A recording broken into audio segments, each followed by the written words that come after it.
reached out that want to be a part of a Zoom, excuse me, a town hall, but are afraid to come out in public for obvious reasons, who are Spanish speaking.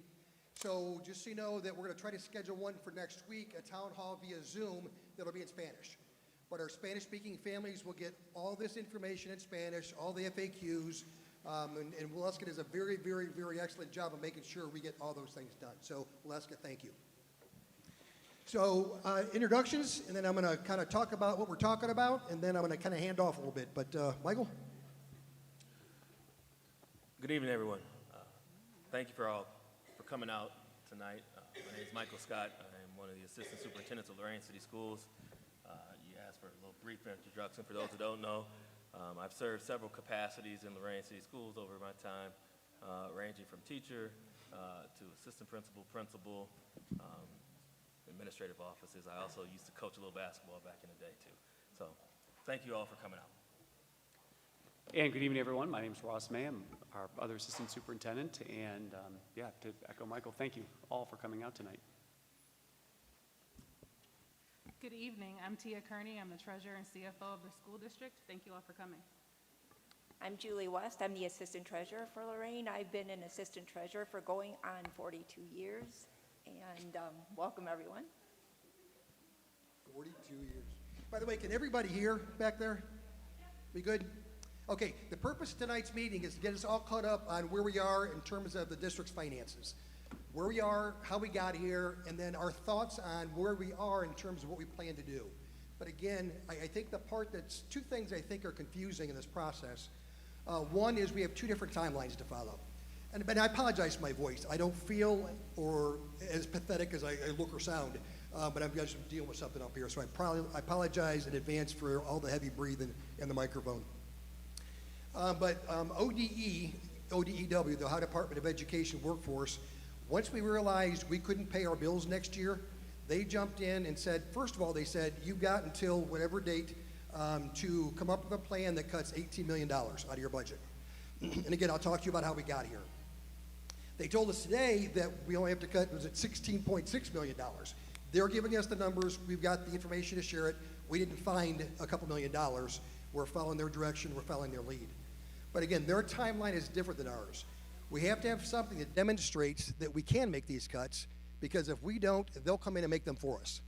So, but what the form says and what the spirit of the exercise is, here's the for us, $16.6 million that you need to save that our board needs to vote on by the 26th. But we can make changes to that if we want to do it some other way. So there's still a lot for us to learn. We're not so arrogant to think we know everything. We're not so naive to think we know everything. Our plan is to share with you tonight what we know, listen to you tonight to hear what you know, and kind of share comments to make sure we're on the same page. But we also have a survey that's coming out to our community that will go out, I think it's going out Friday. We just approved it, I think, today. We want to have opportunities like this to make sure that we're listening and learning from our community before we come out with a finalized plan. So again, whatever the board votes on Monday will be similar probably in some of the big areas of where we adjust our spending to come up with the $16.6 million. But it does not and probably will not look exactly like it. So again, we have an opportunity for questions. We're going to have Ross, because again, I don't have the breath to get through it. We're going to have Ross go through and walk us through exactly what got us to this point. Then we've got some questions that were sent in through different mediums for the district. Mariah's going to read those. We'll do our best to answer. And then it's open mic night. Come on up, share your thoughts, share your concerns. And again, the goal is for all of us, us included, to leave here better educated on what our community expects from us. We've gotten a lot of feedback on a lot of different things, and but that's the other part that is confusing, transparency. To be transparent, and what I do every semester is I meet every school to have lunch with the staff to have exactly conversations just like this, except we have nothing scripted. Whatever they want to talk about, we talk about. With the understanding that whatever answer I give them at the time is where we are at the time. It doesn't mean it's where we're going to land. But again, to be transparent, we share everything. And sometimes what we were thinking is a good idea. Sometimes I've got some really dumb ideas, and we admit that and move on. But in transparency, you'll know where we are today in our time, and then we'll, again, adjust our sales based on additional information that pops up. And there have been some changes since we met with our staff last week that we're going to share with you tonight. So again, let Ross kind of get the table set, and then we'll open it up for the folks. Thank you. Thanks, Jeff. And good evening again, everyone that just came in. Good evening and welcome. So we'll talk just through a bit about how we got here. We're going to talk in a little bit of depth about, Jeff referenced an adjustment, so we'll talk just a little bit about elementary specifically, and then we'll take questions. I do want to just emphasize again, we're not going to talk about specific programming. We still have more people that we want to talk with in person, so we are not going to talk about individual people or specific groups. But we do need to talk about how we got here. I told a story at the board meeting last week, and the short of it is we have a new teacher who I saw a few weeks ago now and was just checking in on her. And she asked if she was still going to have a job next year. And she'd heard rumors that we were going to have to make cuts, and I told her I couldn't guarantee it. And she asked why I specifically recruited her so hard to come here. And I told her that we could not have predicted our financial situation like this. And we hired a whole number of other people, and it's heartbreaking. It is absolutely heartbreaking. So we do need to understand how we got to this position from the state, from the federal, and the county levels, and then what we need to do to get out of it, and how we can advocate together. So it is important to understand how we receive our funding. On the left side of the screen is us as a school district. On the right side of the screen is all of Ohio, all the other school districts across the state put together. For us, the largest source of revenue for us is from the state budget. We don't have a large local tax base like other wealthier communities do. So what happens in Columbus has a very large impact on our finances. And at the federal level, similar impact as the local level. And that's extremely important. So every 2 years when our legislators pass a new budget, it impacts us more than some other school districts. So how did we get to this point in particular? There's a lot of stuff on there. We're going to zero in on 4 things. So Ms. Kearney, our treasurer, gives a 5-year forecast twice every year. This was our May 5-year forecast. And what we do is we project to the best of our ability what our finances look like going forward out 5 years. Every school district in Ohio has to do that. We're no exception. Based on the information that we had at that time, we projected both with the renewal levies in November passing and if they failed, that we were still going to have money in our account at the end of the 2027 school year. With the renewal levies passing, we would still have money in our account through 2028. If the levies failed, we would have had a deficit. So our plan, as recent as May, was work like crazy to pass the renewal levies in November. We knew we were going to need to ask for some new money, smaller millage, either this spring or in November, and we would be able to keep going. So on June 30th, the state legislature passed House Bill 96, that's the budget bill. Every 2 years they have to pass legislation and how they're going to fund priorities. Urban education took a humongous hit. For us, in the first year of the bill, we lost $4.9 million. We were not expecting to lose that much. Next year, it goes up to $6 million. So we got hit really hard with the state budget. When we put our 5-year forecast together at that time, the governor had his proposal, the Senate had their proposal, the House had their proposal. What played out for us and other urban school districts was the worst case scenario of all 3 proposals at that time. 36 school districts lost funding, they're all urban, at a combined $52.2 million. We're not alone in this.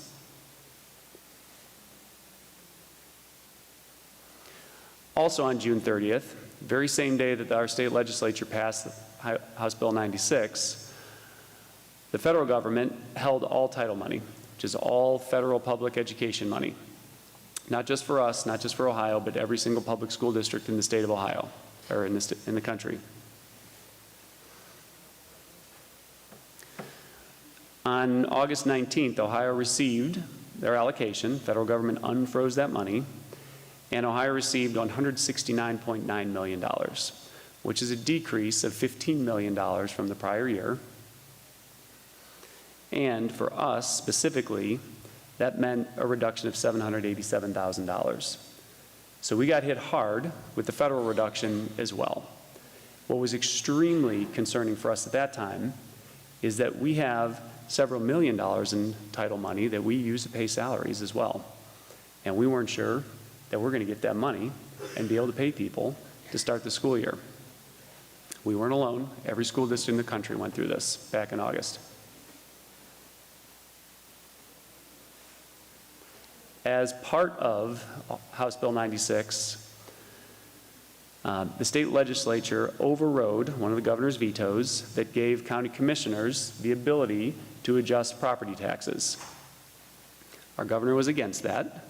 Our state legislature overrode that veto in October, and the next day our county commissioners voted to double the property tax for exemptions for homeowners, which decreased local funding then across the county by just under $11 million.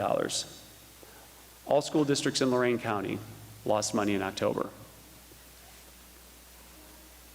For us, it was a little over $1 million in October that we lost. So when you put it all together, we lost $4.9 million from our state legislature, we lost $787,000 from the federal government, and we lost a little over $1 million from our county. All total, that's $6.7 million that we lost, that we were not planning on losing, that other school districts were not planning on losing, that sent us into the position that we're in now. So who else is impacted? If I could jump in real quick, and again, just to emphasize a point. The point is there's two factors here. One is the amount of money that we lost from 3 different sources that we didn't expect to lose. Again, we went by what they told us we would get in May, and then what we really got actually in July and October. So for us in school districts, the table's set. We can't make major cuts in August because, again, the school's already set up, we've already signed contracts, we've already done stuff. So for that $6.7 million, we couldn't start to bite into that. So we've got $6.7 million this year that were negative. In addition to that same money, we're negative next year, and it compounds. And then when you talk about that little, there's about a $6 million levy we were planning on for the spring, that equals the $18 million the state originally said. But again, they gave us a little flexibility and kind of warned us about the risks of not cutting the full 18. But for us, we're trying to do the best we can to respond to what our community expects. So again, timing was huge, and trying to react to our new reality. Yep. So we're not alone in this. And I'm sure you guys have seen the headlines. I think it bears repeating, though. So here's a headline for Cleveland schools. So they'll be closing 23 schools going into next year. They have a huge budget deficit. Here's Canton. A couple of weeks ago, they announced they're actually selling a couple of schools, and they're going to be doing major reductions. Here's Akron. Here's Toledo. Toledo laid off some of their staff a couple of weeks ago, effective immediately. Here's Columbus. Columbus has over a $100 million budget deficit now. Here's Cincinnati. Again, these are all schools with a heavy reliance on state funding. Yep. And Dayton. Here's Lorain County specifically. Every school district lost money that nobody was planning on losing.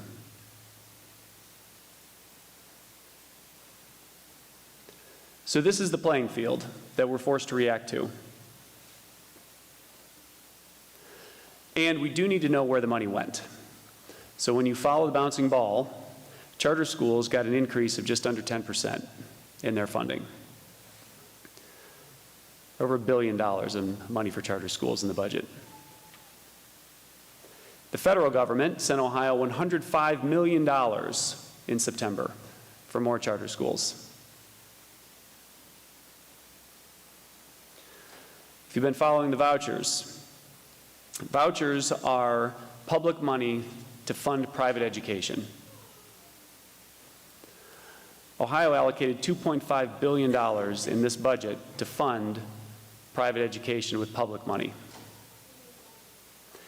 Here's what that increase looks like over the last 3 budgets. It's more than doubled. So while urban education had a $52 million reduction, in support. Vouchers more than doubled over the last 3 budgets. Again, this is public money to pay for private education. The threshold to qualify for the voucher is 450% of the federal poverty level. People making well over $100,000 a year qualify for full tuition to attend a private school with public money. And what happens if you oppose it? This has been in the news in the last week. There are over 300 school districts that are suing Ohio, using their First Amendment rights, to say that's unconstitutional. We should not be using public money to fund private education. So a week ago, legislators introduced a bill saying that they'll withhold all state funding for any district that's a part of that legislation. Now yesterday, a couple of those legislators walked it back a little bit, but that bill hasn't come off the floor. Again, this is the playing field that we're forced to play in.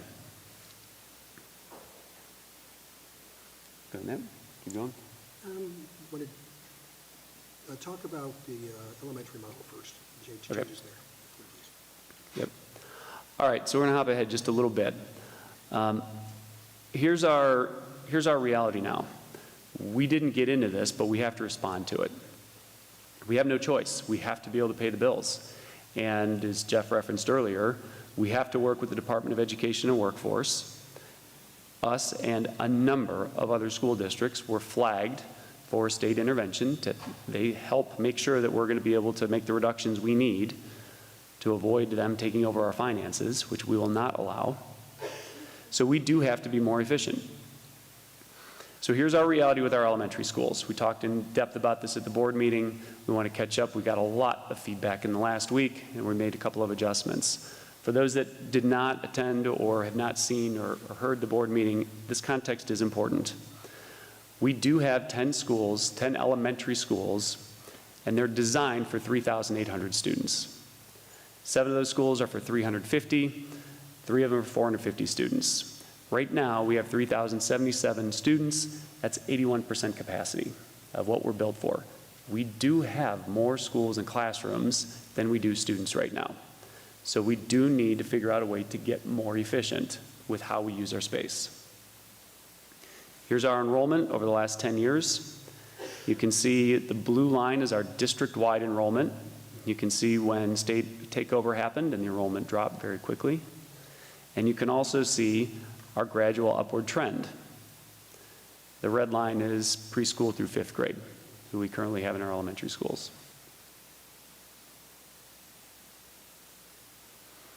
There's one other piece of legislation that's really important in this, and it's linked on the side in Ohio Revised Code.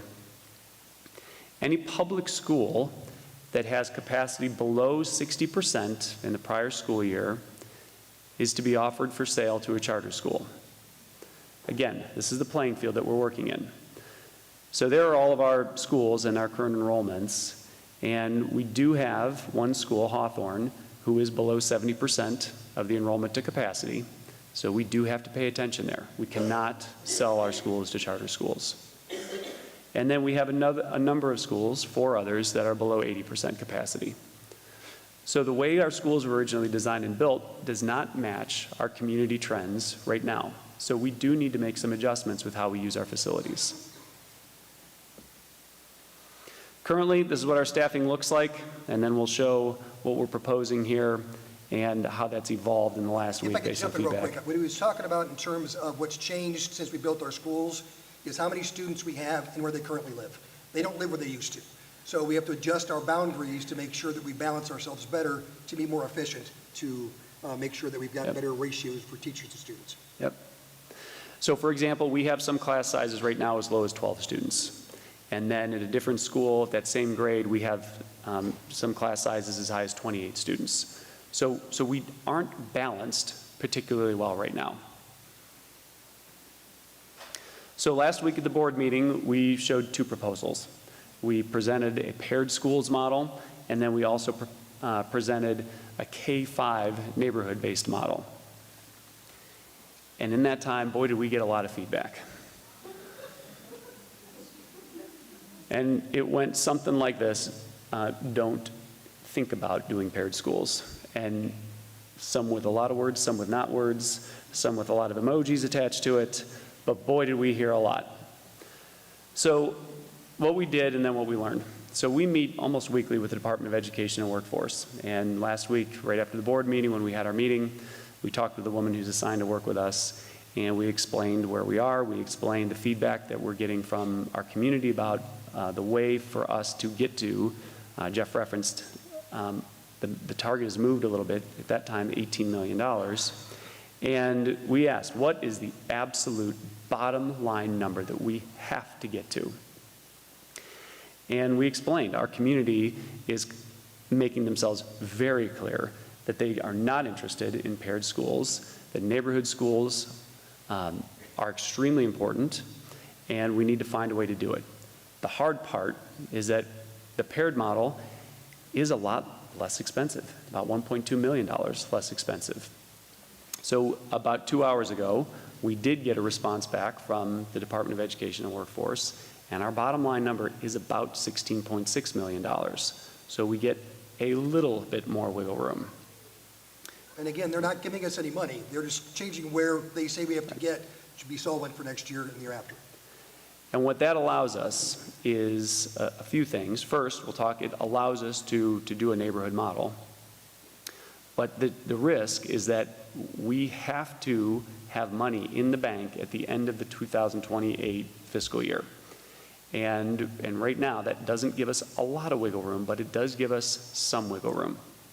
So it does allow us, at a simple level, to be able to do neighborhood schools. We can afford to do that. So what we would propose is 8 schools that are K-5, and the projected enrollment against the capacity, and then you can see the percent. So all of our schools, except for one, would be over 80% with their usage, which would be much better, much more efficient. We have heard a lot about, well, what about Garfield and Washington? Do they have to be repurposed? And we want more input and more feedback on that. Jeff has referenced before, we really have 2 timelines. We have the timeline next week for the Department of Education that shows we can, with detail, make now $16.6 million in cuts.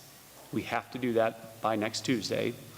And then we also have our timeline to make sure that we can get ready for school next year. Each contract has specific timelines that we need to follow. We will follow those and be able to open up school on time in August. So just a bit more about the neighborhood model. Our approach would be very similar. Our staffing would be very similar. Currently, we have, on average, 2 teachers per grade, per building. This would go up to 2.2, be very similar to what we currently have. Services would remain in hubs. So we have gifted services at specific buildings. We have services for students with particular types of disabilities at specific buildings, and language services at specific buildings. And this would, again, still allow us to maintain most of our encore programming. Transportation would be very similar to what we have right now.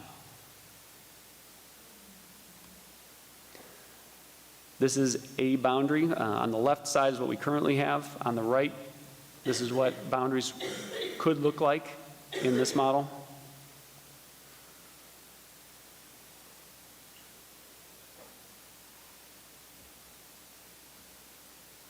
And then our kind of stats here. So our class size would increase by about 2 students on average. So we'd go from approximately 22 students per class to 24. But where the savings comes in, as Ross mentioned earlier, in some parts of town we have classes of 12. In the other parts of town, we've got classes of 13 at that same grade level. You put them together, you have 25 students, and instead of 2 teachers, you only need 1. Yep. So it's through efficiencies. Yep. We would still have some range of class sizes. Where we're projecting on the low end right now, we're projecting about 17 in a couple of our classes. On the high end, we could have in 4th or 5th grade, a couple over that 28 mark, so 31 and a half, I think, is the highest that we have. But again, we average about 2.2 teachers per grade per school. And we would save by doing this just under $6 million by making that switch for elementary school specifically. So that catches up just where we were a week ago to this week on the elementary models. What do you call to action, little super paper questions? Yep. So we understand there's a lot of passion behind this, and again, this is devastating for a lot of people, children, families in our community, and just know that our plan is to do the best we can with what we have. But again, there needs to be an outcry that we do on a regular basis, but for all of you as well, to our state and local legislators. So, again, we're not alone in this. There are 35 other school districts got hit hard in the state budget. They're all urban districts. In the county, we all got hit by the county commissioner's decision back in October. And so our call to action is for us across school districts and as a community to come together. So we are asking, contact our federal senators. They have a role in how money is allocated. They were okay with us losing $787,000, with Ohio losing just under $16 million. Contact our U.S. representative. Again, he's got that same role. Our state officials, so Senator Manning and Representative Miller. Again, we are heavily dependent here on what happens in Columbus for our revenue. So what they do impacts us big time. And their decision resulted in $4.9 million less for us this year, $6 million for us next year, and you saw the headlines across the state. It is not unique just to us.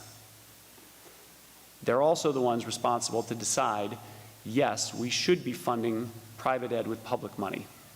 And yes, we should be increasing spending on charter schools. And then our county commissioners as well.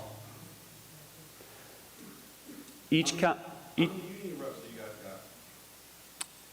We have 8 unions. 8. Yeah. 8. 8? Just in Lorain? We have 8 separate unions in our school district, that's correct. Are they fighting for you guys?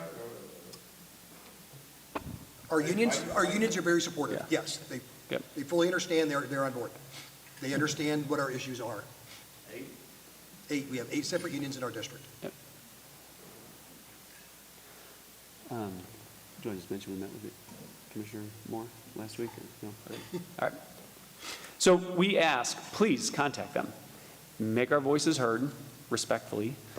But we, all the other schools in Lorain County, directly were hurt by their decision back in October. And they have the impact to change that. Every year they have to vote on whether or not they double that tax break or not. And the state biennium comes up every other year. Please contact our representatives and let them know. We've requested meetings with them, so we look forward to having that conversation to explain to them the impact of their decisions on us. We had to band together big time to fight House Bill 70 and state takeover. We did it then. We need to keep working now, because this is not sustainable for public ed, not just here, but across the state of Ohio as well. So I think the plan is to ask the questions that were sent ahead of time, is that correct? Okay, and then we'll open it up to the audience. But again, thank you for your patience through that. We know we threw a lot at you. We just want to make sure there's the same foundation of knowledge we're all starting from to make sure we can get to wherever we need to be together. I'm sorry, Lorain. I just know that there's a lot of strong feelings in the room tonight, as there should be, but just in order to make this conversation kind of progress and be productive, we're going to cover some of those key questions up front. So if you hear your question already answered, we kindly ask that you just allow space when the floor gets open for some new, fresh questions to be asked. And I'm going to stay seated because there's a few of them. So, question number 1 that was submitted. We keep hearing that certain numbers of teachers are going to be RIF'd. We also keep hearing that no one from the high school is going to be RIF'd. There are new teachers at the high school as well as throughout the district. Why wouldn't they lose their jobs first versus teachers who have seniority? Isn't that what the seniority list is for? I do understand no decisions have been made yet and no plan is in place, but I find it concerning that rumors have started about not following the list. That's a great first question. I think there's a couple pieces there, but I think the biggest piece is the confusion about what RIF is. RIF is a reduction in force. It's the loss of a position, not a person. So if a position is eliminated, for example, if we eliminated a position at the high school or the middle school, we look at a bunch of different things. There's tenure, there's seniority, there's licensure, but all that is based on seniority. So a teacher with less experience at the high school would get bumped by a teacher with more experience if they had the same licensure in the middle school. So again, there is, I think, confusion between the person and the position. Question 2, given the important role Title I reading teachers play in small group instruction, MTSS support, and data-driven intervention, what is the district's plan to maintain those services if these positions are reduced or eliminated? How will classroom teachers like myself be supported in managing intervention, delivery, and progress monitoring? And I'll answer the beginning of this, and I'll defer. For us, it comes down to the emphasis we put on the science of reading and the investment we've made over the course of the past couple of years. When you look at, for a variety of reasons, this isn't blame, but our current model is not successful. When you look at our reading scores throughout, they're not what they should be. So as a district and with intention, we went to the science of reading and trained a lot of people to make sure that the supports were there, as opposed to having some specialist that would kind of come in and help out to decrease the amount of supports per class. Yeah, and financially, it allows us to save 16 additional jobs. So it allows us to keep more people here working with our kids. It allows us to keep class sizes a little bit smaller. And there are some trade-offs and downsides, but we are confident that the training that our teachers have participated in, their work together in teams to design instruction, is our kids' best bet. Question 3, can we be provided a breakdown of salaries of admin from Dr. Graham down? I know they are public records, however, I cannot find anything after 2024, and I feel it's only fair to have that available to the community. And I apologize, it's a side conversation at the very beginning. One more time, please. Can we be provided a breakdown of salaries for admin from Dr. Graham down? I know they're public records, but I can't find anything after 2024. Actually, we created one recently that we can get out to everybody. Yeah. Question 4. How many of the board members have actually taken time to visit the special education classes in general, but even more specifically for preschool, that they can justify coming down to one para per classroom? I don't think anybody at this table should be speaking for board members. So I encourage you to send that question out and we get it answered, but I don't want to speak for board members. Question 5. I am a parent of a second grade special needs student. How will these budget cuts affect the self-contained classrooms, therapies, paraprofessionals, and resources? Will preschool programs be removed? 2 questions in there, I think. You said first, second grade, then preschool? Yes. Okay, first of all, the question was that a parent has a child with a disability and wanting to ask how any of these cuts would impact that child. Actually, students with disabilities have very specific laws that dictate what are required. Those things can't change.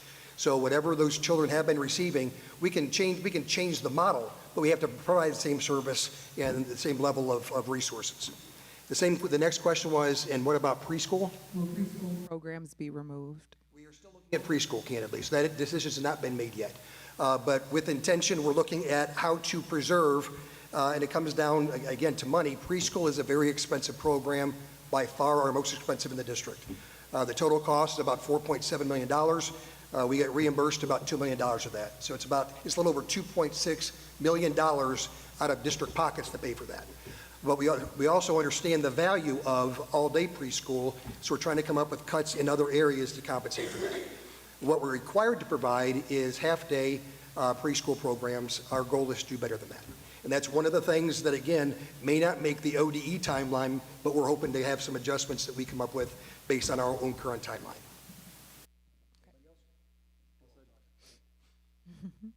During the last board meeting, a slide was shared with the Director of Wraparound Services as a position to be eliminated. What is your plan for this department as a whole? Do you plan to keep wraparound services, which includes social workers, to assist our students and family needs, or do you plan to eliminate this department? Right now, the department has some folks in it, but in terms of the central office, the leadership aspect of that, we have a director and executive director. And the plan is to eliminate the director position. And the executive director is Stephen Sturgill hanging out over there. And again, because of all the cuts we made to central office admin coming into this year, not only is he doing the executive director of wraparound services, which is a full-time job, He's also splitting with Missy, secondary curriculum instruction, and he's also taking on registration. So when you have fewer people, and right now, if you look at what we've already proposed for this year and what was coming into this year, we cut about 26% of our central office folks. So to answer your question, we will provide fewer wraparound services and because we have fewer people to do the work. How much does it cost to provide high school summer school? Have you considered cutting that expense? And I know we got the number up here somewhere, and the answer is yes, not just for high school, but district-wide summer school. Okay. The 50% rule and Apex for credit recovery, both during the school year and summer school, could actually be contributing to our debt and our rank at 607 out of 607. These policies were originally to help, but seem to have created a culture of student non-attendance and shrinking responsibilities, which leads to failures, more courses and teachers needed, additional summer school costs and additional staffing for wellness checks, calls, home visits, and other administrative expenses. Have you considered eliminating the 50% rule and options for credit recovery in an effort to save money and hold students accountable for doing the work of learning the first time, rather than just proclaiming and choosing just do Apex or take it in summer school? How much money can we save if we stopped enabling failure? To answer, I think the overarching question in that was, are we looking at something other than the current board policy, which speaks to a 50% bottom out for grades? So instead of getting a 0, you get a 50. And the answer is yes. We've been looking at, for the past 2 or 3 years now, standards-based grading, but we've had such a bad history of that in our district that we're making sure we take our time to get there and everybody is caught up. We tried it once many years ago and folks weren't prepared. Then we tried it again during state takeover and it was not implemented properly. So we're making sure we do our due diligence to get folks through that. And we've studied that extensively for actually 2 years, but we're still not sure because of everything if we're ready to roll it out for next year. But again, we have done everything collaboratively with our staff and we'll continue to listen and learn. Okay. Question 9, if you guys want to follow along, because this one is a little lengthy. It's on your papers. Question number 9, public records indicate that individuals with familial relationships to members of the Board of Education and district administration are employed in positions within the district, including roles involving communications and public engagement. Part A to this question states, can the district explain the hiring process used for those positions, including how the positions were posted, how candidates were evaluated, and whether any board members or administrators with a personal or familial relationship to an applicant were involved in the decision or formally recused of it? Most of the positions, we interviewed candidates. We've got a process we followed for everybody that I can think of.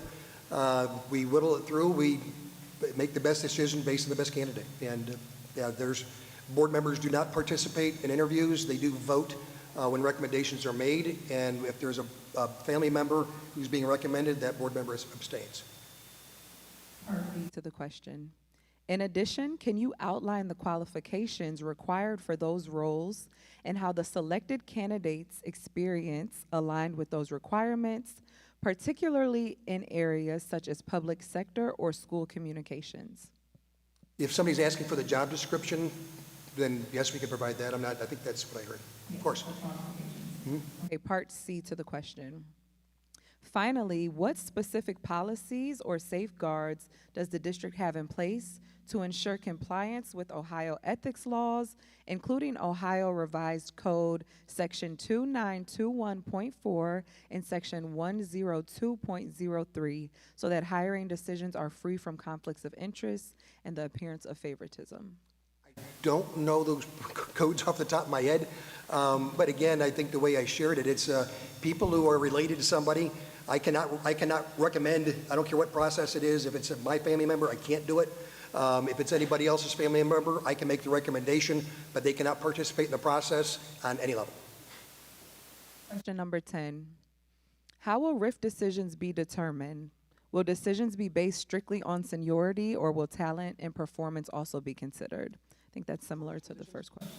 How will RIF decisions in general? RIF decisions, again, the gentleman up front asked how many unions we have in the district. We have 8.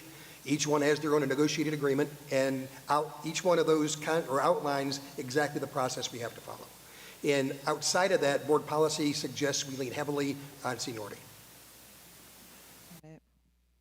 These it's the same question, but if a position is eliminated, can effective staff remain in their current building based on district seniority? Will displaced employees be assigned positions through the RIF process, or will they have an opportunity to bid on openings from the unassigned pool? And again, that just depends on the union you're a part of. But the question is, if I have more seniority than someone else, again, we would RIF the position, and the person with the least seniority would be the person who would be out at the end of the day, and somebody with more seniority, depending on the union, sometimes they just pick which job they want. Sometimes it's based on licensure and experience, seniority. We're almost done. How many central office administrative positions will be reduced? Are there roles where responsibilities overlapped? For example, the communications positions. Right now, again, I think when you look at what was coming into this year, positions that were eliminated and positions we plan to eliminate coming out of this year, it's about 26% total, but I don't know what the raw number is. Do you have that? I mean, the positions? That's correct. She was the best person the question is, why would we hire somebody to be the director of communications brand new instead of laying some people off? She was the best person for the position for the director of communications. No. And Tony Damacchia was the question. Tony Damacchia is our director of operations. But yeah, she was the best person for the job, and we hired her. And I think during tough times like this, I think leadership and communication is important. We got to get through it, and we can't leave our community behind. So the community engagement aspect is huge, in my opinion. 1 second, please. 1 second, please. We're going to have an open forum towards the end, if you could just hold on. Question number 13. It was mentioned that administrators may give up a percentage of their pay to help offset cost. Would a district-wide temporary pay reduction, for example, 2% from all employees, significantly impact the budget deficit? The total for everybody would be about $1.5 million, and that's being looked at. Candidly, we can't enforce it. There are some laws that some people, there's a law that says you can. It's not one we're going to execute, and I'm not sure it's locked in as some people believe it is. It's a uniform reduction in salary. We're talking to our unions, and yes, all non-rep administrators will be taking a pay freeze. Okay. We're 5 questions out. Does 4 to 5 year preschool generate revenue for the district? 4 to 5 year old preschool. Again, preschool costs us about $2.6 million per year net. Question 15. How can the district grow enrollment if preschool programs are reduced or cut? That's a great question. The question is, if you didn't hear it, how do we increase enrollment, which when Ross was talking about the most money we get from the state, and that comes from enrollment. So the decisions we're trying to make are ones that will save us money without having a negative impact on enrollment, and I do agree that cutting preschool all day would have a negative impact on enrollment. Actually, when you look back at our numbers, 3 or 4 years ago, about half of the students who attended our preschools actually attended our kindergarten. Then the next year it went to 72%, and I think the next year's at 84%. So right now, preschool, we were expected to have a decrease in enrollment because of live birth data and enrollment projections in kindergarten, and also what they thought was going to happen is seniors, because we had a large senior class. We did lose that large senior class, but instead of losing enrollment in kindergarten, it was actually our second largest cohort. So our elementary teachers were knocking it out of the park and just doing great things, and when our families come here, my opinion, they want their kids to stay. So yes, that is something that we have to consider. We have to balance that out with the $2.6 million a year. When will the community be formally informed about final decisions and changes? The community will be notified, again, 2 different timelines. One is ODE, and that'll probably happen Monday. For everything else, probably in the next couple of weeks. Because there's a fairness piece to our staff members. Right now, it's becoming hiring season for educators. Those of you that don't know, we tend to interview in the spring and get jobs that start in August. So we want to make sure that we're being as fair as we can to our employees. And also to be clear, the RIPs that we're discussing, we don't plan to implement until after the 25-26 school year. Elementary school counselors are reduced, who will assume responsibilities such as suicide risk assessment, social emotional learning lessons, mental health referrals, small counseling groups, family resource support, and bullying and prevention during school climate initiatives? That would go back to the building level administrators, our wellness coaches, teachers. I mean, everybody has a role in most of those. When the idea of an autism school was first discussed in November, was a specific building already being considered? No, actually what we learned, we actually visited mentor schools and they have one. And for those of you who don't know, we've discussed and are leaning toward having a school, one of our schools that we're going to offset, repurpose, be a school for autism. And not for every student with autism, but there are some students whose needs are so extreme they can't be met in traditional schools. And right now we have over 100 of them that we pay tuition for to go to other schools. And the tuition is 6 figures. And it costs us, right now it's a total of $6.5 million, with $1.5 million a year being just transportation.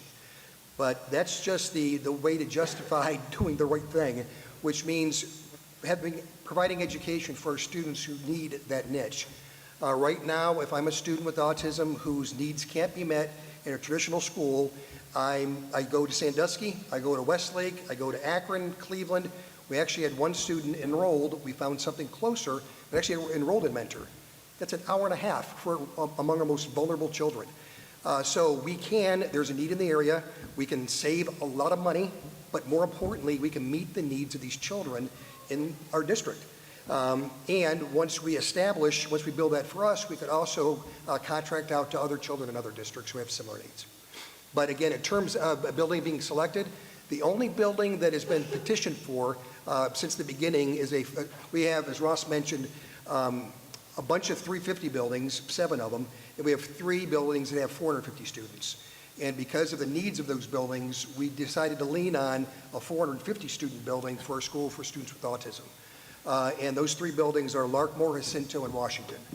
And because of the geography, Larkmore is kind of out of the mix because it's on an island by itself, and to transport those students would be too expensive. We had transportation look at to see what would be cheaper and most effective transportation based on where our enrollment boundaries currently are, and we're adjusting those still, so they're not finalized yet. And they recommended Washington and Garfield, which are those 2 schools came from.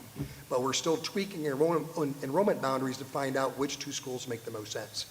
And the other 2 schools that it could be would be Jacinto, obviously the only other 450 building, and the other building for preschool based on enrollment could be Hawthorne. But again, that decision should be done in the next week or so once we sit down with transportation. And EMIS, who's the people who know where all of our children live, to make sure when we're tweaking streets to readjust our school enrollment boundaries that we're doing it the most respectfully to our families and the most efficiently for the schools. Last question, it just came in. Why is Ohio spending $1 billion of public tax dollars on private school vouchers if public school districts have to rely on levies to properly fund themselves? That is the question, and that's where our voices need to be heard. Not only is there $1 billion being spent, we keep losing money, and they actually threatened, as Ross read to you, to remove state funds from us if we challenge it. So there's a group of about 300 schools who are suing the state for exactly that, because it is unconstitutional, and we're being threatened to have funds withheld because of our position. Thank you. That was the pre-submitted question portion. We're going to open it up to our open floor section. We just ask you all to please come either to this podium or this podium. And I don't know if we have a limit, a time limit. Oh, we're good. Okay. Just wanted to double check. And please, let's be mindful to keep it respectful while we ask our questions and get them answered.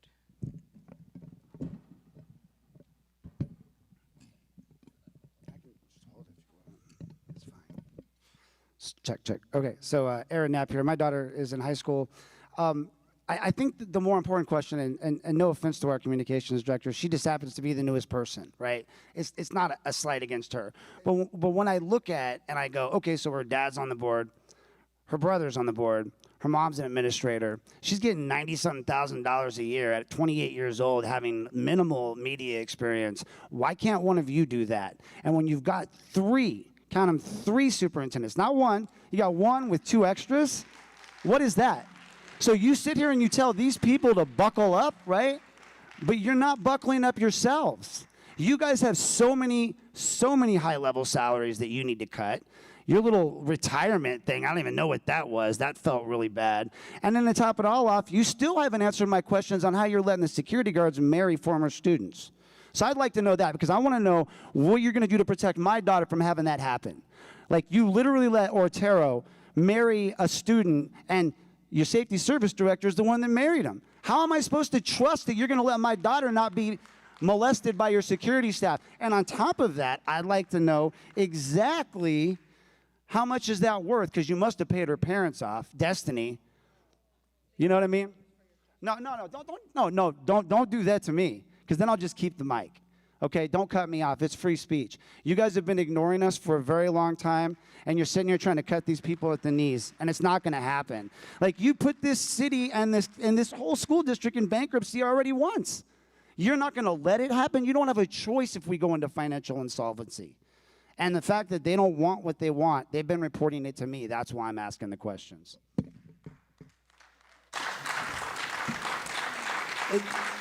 Two questions there that I can answer. I'm not sure about some of them, but first of all, we don't discuss personal matters in public session. We can't, but thank you. The second part of the personnel. Okay, thank you.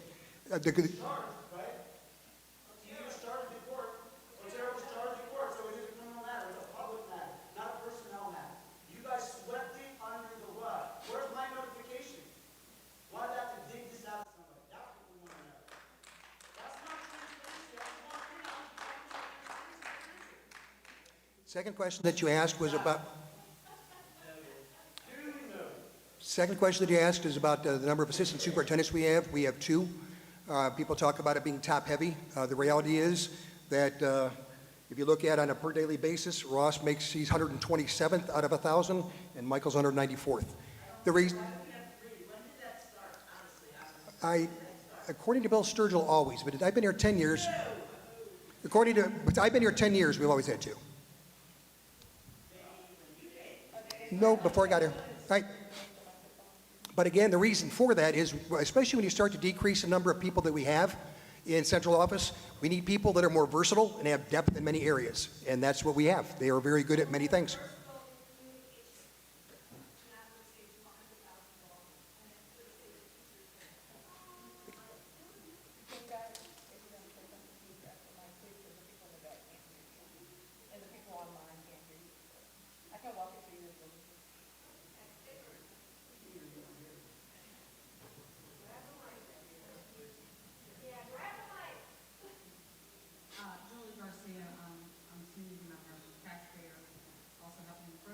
Lorain Teachers Association.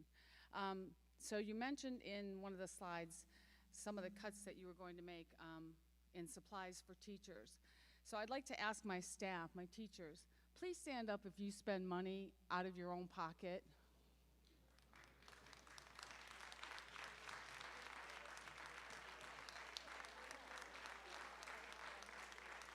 Thank you. So supplies for teachers is kind of a little misleading. There's very limited supplies that are purchased for the teachers that teachers purchase on their own for the classrooms. Another question is, you listed administrative cuts, positions that retired from them. So were the 62 teachers who retired last year reflected in the budget for savings? The positions that were eliminated, yes. The positions that were eliminated, yes. Oh, okay. Because most of those positions were filled. Right. Thank you. You're asking for a pay freeze, and I'd like to remind you that this has been done previously and did not fix the issue. Some staff have done this twice or more in their careers, personally, but your administration is still very top-heavy. Why are there not more cuts being made at the top?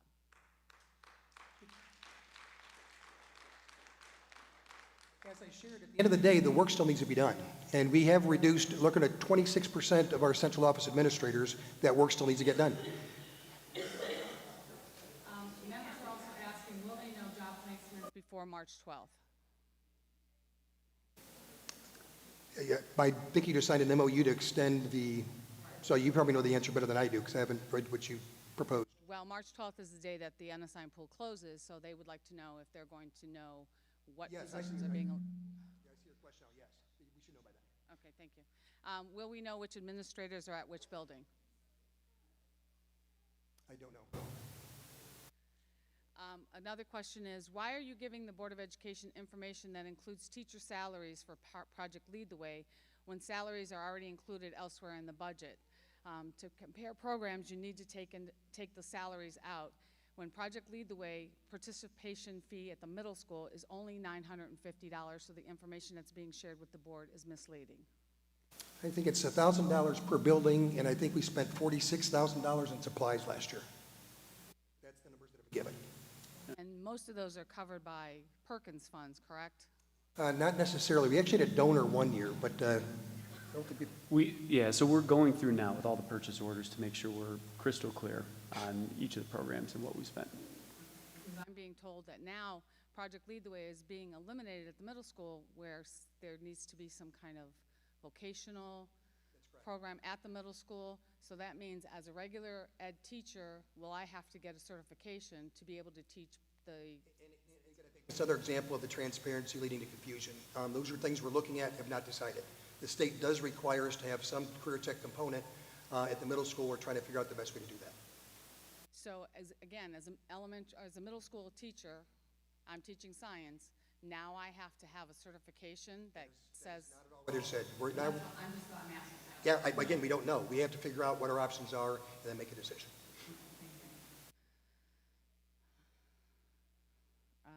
When will the decision to cut 4 middle school itinerant positions be shared in more detail?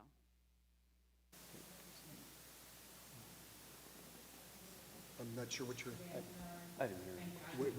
when are we going to do? The 7-8 splits? Decisions haven't been decided yet. I thought we were I clear. didn't hear you, Yeah. I'm sorry. Yeah, we have to determine what it looks like in middle school too, in terms of itinerants. That should be done also in the next couple of weeks. And staff would like to know if they could return to the previous hours of the elementary school as far as the end of the day being the 20 or 30 minutes that was taken away from them at the end of the day to extend learning. Could that go back so that they have that time at the end of the day to still prepare and do meetings and all the other things? That has not been discussed. Thank you.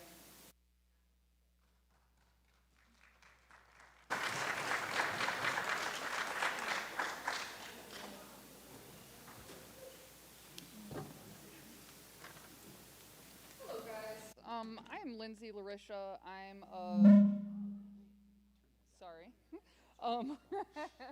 I'm a teacher at Helen Steiner Rice Special Education Preschool. I have a couple questions. I know one was asked about how many board members have been into the preschool units or the SPED units, and you didn't want to answer. That's fine. So how many of you at the table would be willing to come into the preschool units or the SPED units? Yeah. Yeah, we do. We've all been in many, yeah. Okay. Are there any board members who are in the audience who would like to come into the preschool units or the SPED units? Good. Thank you. Because I feel like there are decisions being made that I haven't seen Ross in my classroom for 2 years. The last time he was there was a gaping hole in my ceiling, and that was it.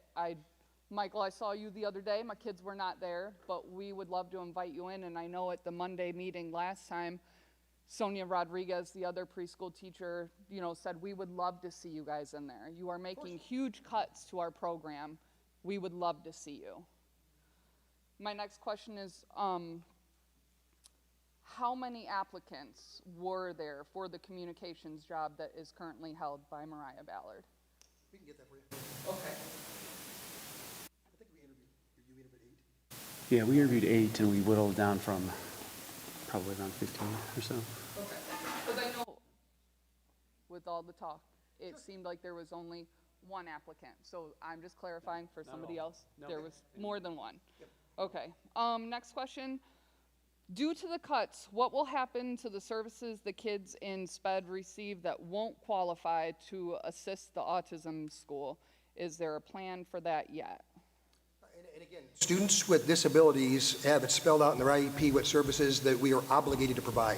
That doesn't change. we are still obligated to provide those services. The students who attend our school for students with autism, again, will only be the students that we're paying tuition for already, because there are students that we can't serve here, and students, actually, we have some here too that I think would qualify. But for the most part, the students with autism, for the students with autism school, it has nothing to do with our students with autism here who attend our typical schools. With the increase in caseload for the remaining speech pathologists, OTs, and PTs, and intervention specialists, as well as paraprofessionals, would that also mean an increase in pay? I can't discuss negotiations here, but in terms of, we do recognize that we have, try to change my words carefully so I'm not direct bargaining. We do understand that our needs are different in that school for students with autism, and that we can't support some of those needs with folks who are in our traditional schools. And we also understand there's a different skill set needed to work with that population. How will kindergarten function in the upcoming school years without the early interventions of preschool? Again, preschool has not been decided. Will you guys be discussing preschool tonight? Because I know you guys had a lot of slides in the last slideshow, so was that something you plan to go back to tonight? Appreciate that, Lindsay. And for us, the discussion is not, you invite us to your class. We know it's quality. And I talked about the evidence of that, the fact that 84% of our families who attend our preschool choose to attend here because of the amazing job preschool does. So, yeah, thank you. For us, it has nothing to do with that. For us, we're in survival mode financially. We're trying to figure out how best to do that. So if it's not that 2.6 million we cut, it has to be 2.6 million somewhere else, and we're trying to figure all that out. But we do understand the negatives, and I'll also share some data with you that I've shared before, so many of you are probably sick of hearing it.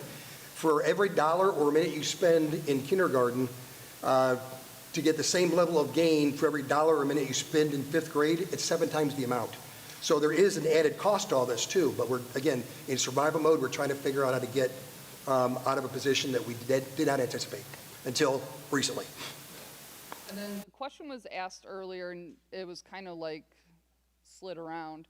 Do the 4 to 5-year-old preschoolers generate revenue? They do not. They cost us $2.7 million. Okay. $2.6 million. Sorry. That's it. Thank you. Because that was a question from somebody else. I just want to clarify, she's asking about ECE money. Oh, I'm sorry. They cost $4.7 million for a preschool. ECE funds do pay $2 million of that. We pay just over $2.6 million out of our pocket. Thank you. Thank you. Hello, Rachel Meany Love, English learner, resource teacher for Lorain City Schools. I'm here today, though, not as Rachel Meany Love, but as a Spanish-speaking parent. So I'm representing their voices, and I'm just going to read some comments and questions. First one comes from a parent and says, oh, let me make it big. This is something alarming for both parents and students from Washington. I do not even want to imagine that they could close this school. It would be very devastating for many of us and our children. It would also be very sad for them. I hope it remains only a rumor and that this school continues to operate as well as it has until now. It would be terrible if they closed it. I love Washington Elementary School as well as all of its teachers. Sorry.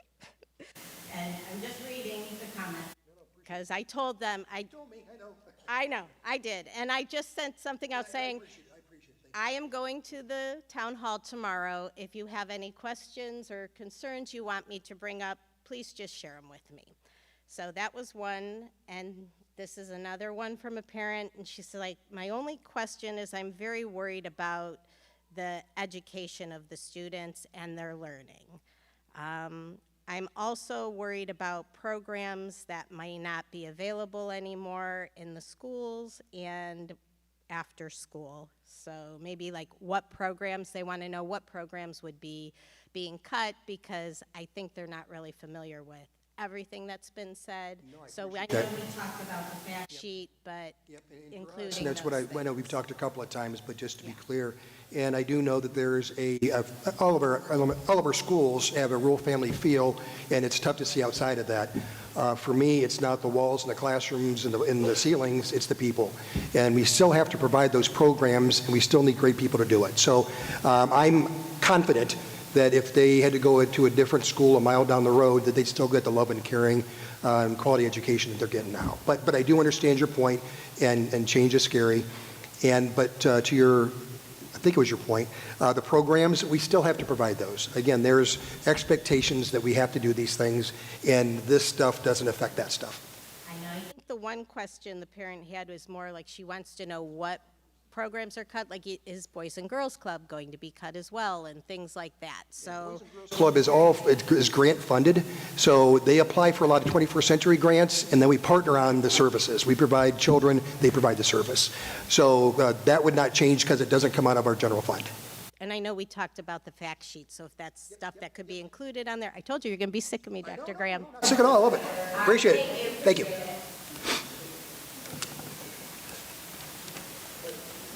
I do want to add something in that's positive here. For all of your talk, everyone asked you guys to handle the IEP stuff. For all the parents that have children on IEPs, it's your responsibility to advocate for those services. If you go to the school board and you go to these individuals at the school and ask them for services for your children, he's telling you it's legally mandated. So if you're not asking, you shall not receive. So please, if you have a child that's on an IEP, make sure you're asking, because that's how they know how to apply those service dollars to wraparound services that everyone seems so concerned we're losing, rightfully so, but you got to ask to use it. That's all I'm saying. Just to add to that, additionally, we do have advocates for families of students with disabilities. We can connect you as a family to any of those services, and to your point, that is very important.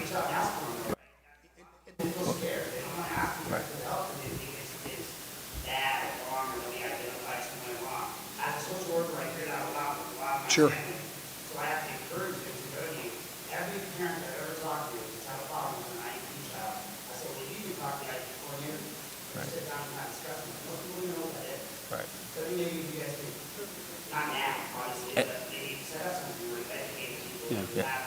Thanks.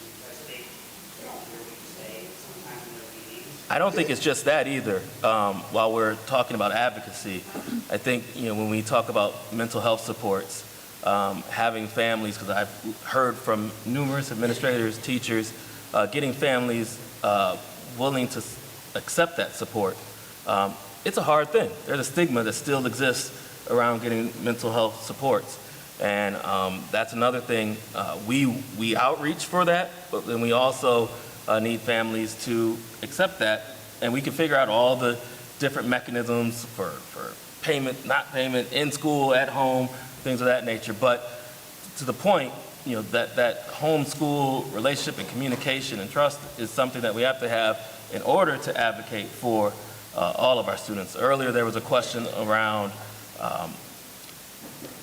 the 50 grading scale floor in regards to apathy of students. And I think for some of our students, it's not that they don't care. There are real barriers that they need help removing. And grades are a symptom of a bigger problem at times. So all of those pieces towards advocacy are important, and all of those things help for a healthier community and healthier school. I have more questions.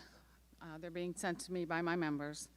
There was a mention that the possibility of larger class sizes can go up to 31, but there's already a lack of admin support for behavioral issues, and there's a large disrespect issue from students.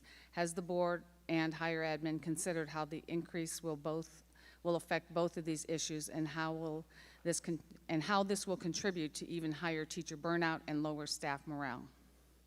And again, to your point, as we eliminate people, the work gets harder. So there are going to be more challenges in that regard.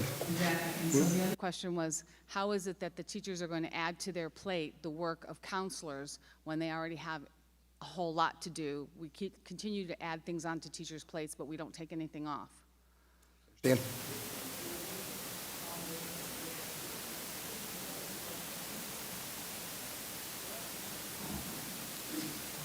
Preschool. Can we know why preschool can't stay in the elementaries if we're going to stay K-5 buildings? Efficiencies.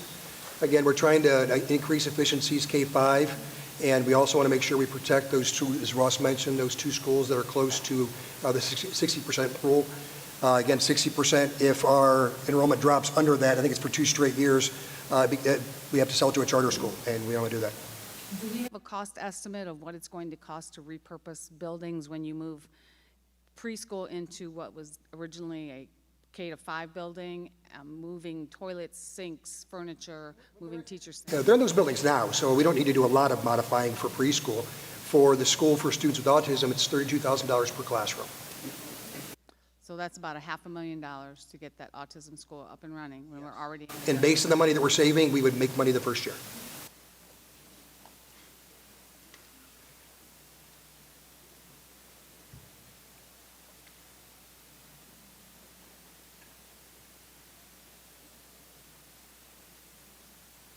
Based on the number of families who already said they'd come back.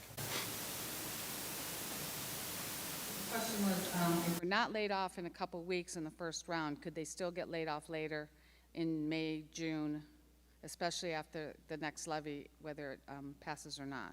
Yeah, the contract and state law speaks to that, and I think we have by contract, and I'm guessing you know it better than I do, we have to give 60 days notice for LEA, and I think is it they changed the law in the state to June 10th or something, but no, our goal is to have all these answers figured out very, very quickly, and again, this is awful from every angle, but we don't want to add jerking people around to it, so we're going to do the best we can to make sure we can take care of the adults in this, as well as, while focusing on our students and our families. But we also have an obligation to take care of our employees. Okay. This one says, I know it continues to be asked, but they haven't addressed it. If we all have to do with less, why can't the administration do with one less superintendent? We know we have always had 3, but with the state of our budget, we only need 2. Dr. Graham is very adamant about keeping 2, but I don't want to say their names. 2 people are doing extra jobs. Why can't one assistant superintendent do multiple jobs as well?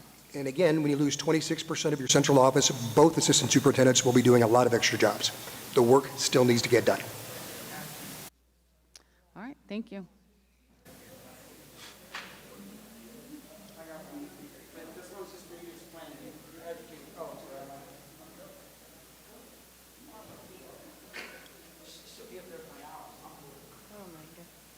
Hi, my name is Nicole Emil. I'm resident investor, mother. So I wanted to know, as far as campaigning for money, you know, I understand that the budget's messed up or whatever, however that got messed up, but private schools are obviously getting funded a lot of our money, and it's guaranteed, but yet they still, in the private school, I witness, ask for $12 million and they can get it. So if there's money floating around Lorain County to be able to raise that, what is it that the superintendents are doing to try to campaign to raise money as well, to secure that? I mean, I think that if the private schools can do it and they're, you know, guaranteed money and vouchers, then why can't the city schools dedicate themselves and commit to that as well? The avenue that we have to collect additional funds is through levies. There's not a big donor out there that's going to give us $18 million or $16.6 million. There's not foundations. There's not stuff that offsets the operation of school costs.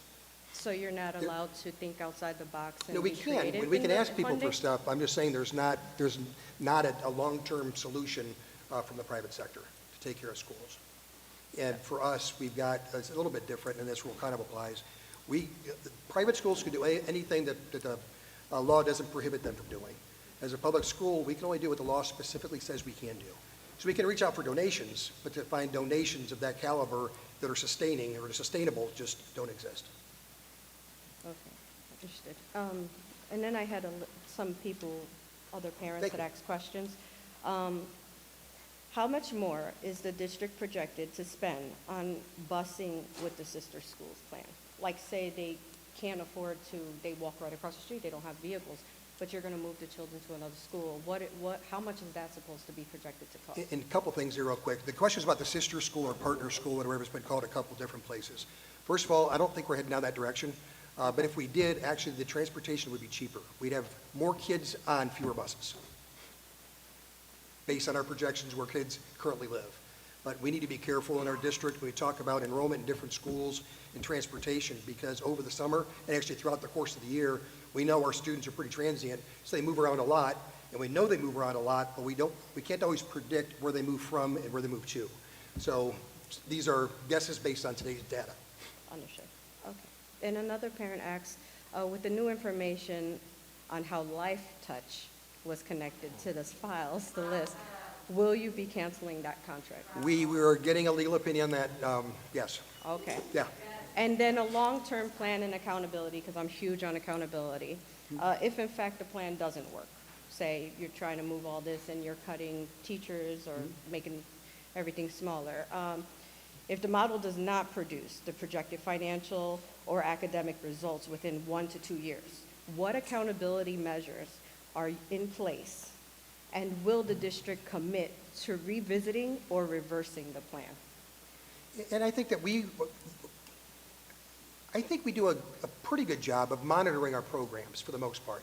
Again, preschool was not strong, and now it really is. So we switched the model, followed the lead of our preschool teachers and some assistant principals or assistant superintendents, and implemented a model that is incredibly effective. We do, and the part about this plan that concerns me the most is we're looking at some of our costs are going to be supplemental costs, which are costs that staff members get that goes above and beyond the workday because the expectations are more, right? And for us, that a lot of that is our district leadership team, our building leadership teams.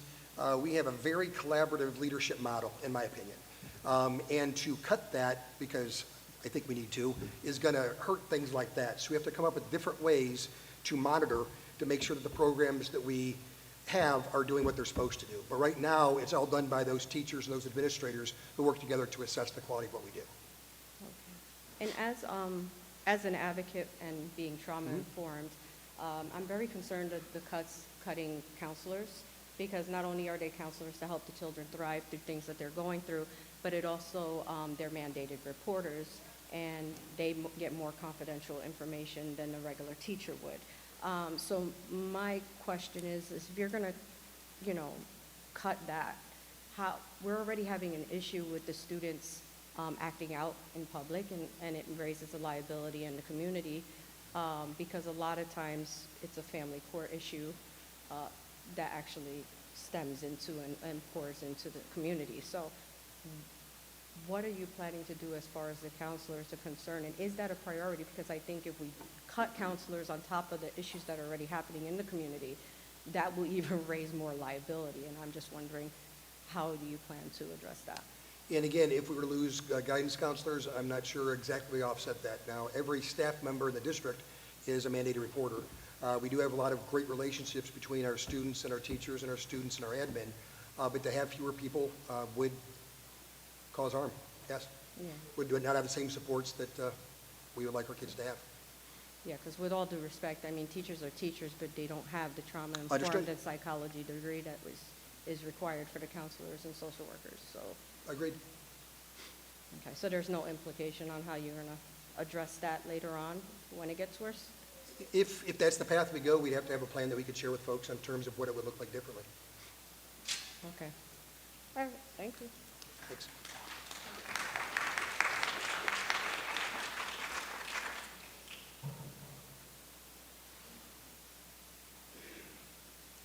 My name is Ann Keller. I'm a kindergarten teacher at Palm Elementary, and I just heard you say that our work is going to get harder, but I can do it because you made a great decision in keeping our families together.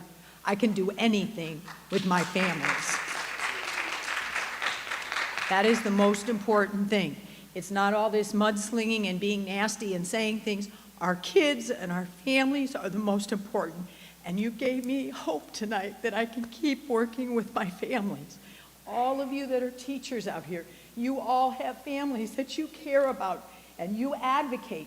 You're the ones that are saying, hey, go find help for special ed for them. Go do those things. By keeping our families together, we're going to weather through this horrible storm we're going through. But we got to stay together. And for all of you that rose up and made your voices heard, I'm proud to be from Lorain today because you did the right thing for our families. Thank you. Thanks, Ann.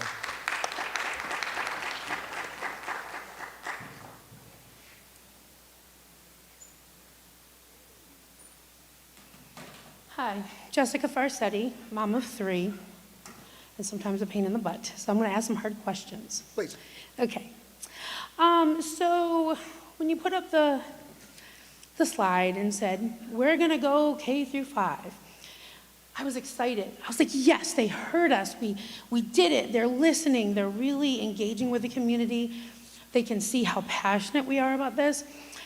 But then I started to hear some, we don't know what we're going to do. We may go that way, but that's where we want to go. But we really got to look at the numbers. It seemed kind of like ambiguous.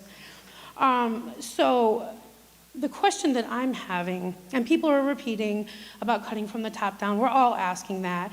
You guys are saying you're bare bones. We're saying if you cut the teachers, they're bare bones. And it's just like, it's not creating a good system. Like everybody's struggling, right? So we understand, but we really want you to look, when you're deciding to vote, we want you to look at the communities, okay?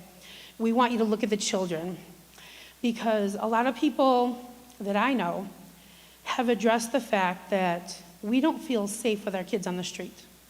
So if you do decide to do the paired schools, which I'm praying, literally praying that you don't, I want you to understand there's going to be more kids out at a bus stop. There are going to be more kids walking.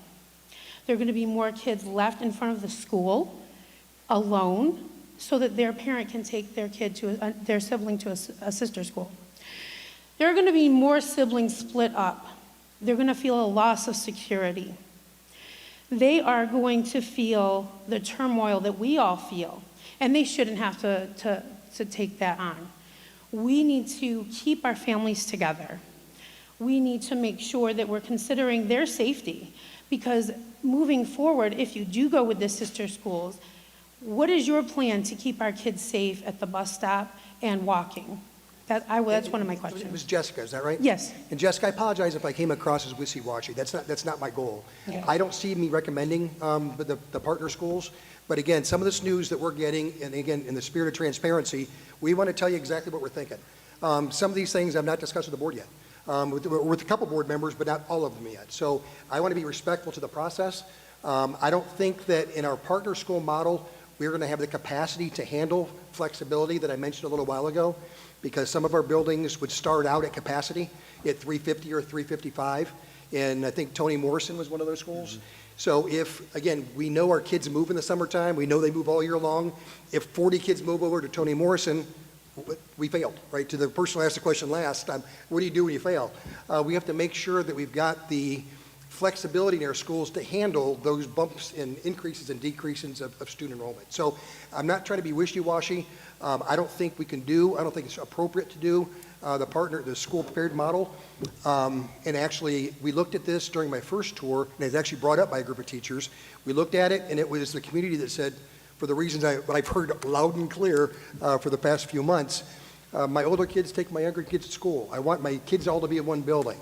And that conversation, we had focus groups, we had all kinds of communication and surveys, and we said, okay, we're done, let's keep this. So this has been our ideal. Where I am being a little wishy-washy is on the preschool piece, because I don't know how to come up with that other 2.6 million yet. But our goal is to figure out how to have all-day preschool the same way we have, even though it's expensive, but we still have to figure out where to cut that other 2.6 million, and I don't have that recommendation yet, and I'd like to discuss it with some more folks first. But we plan to learn more from you as well. Okay. So Yeah. I apologize if I wasn't clear. Thanks. Okay, yeah, and I appreciate that, and I appreciate that in the spirit of transparency, that you're addressing every single one of our concerns and doing it with respect, because we don't get a lot of respect, in this community. It's a Title I district, and we're treated like Title I a lot of times. You saw who was getting stung, right? Yeah, exactly. And we don't want the state to come in. We don't. Because when Hardy was here, I was BTO president for 2 years. I can tell you, you're welcome, I had to make a difficult decision.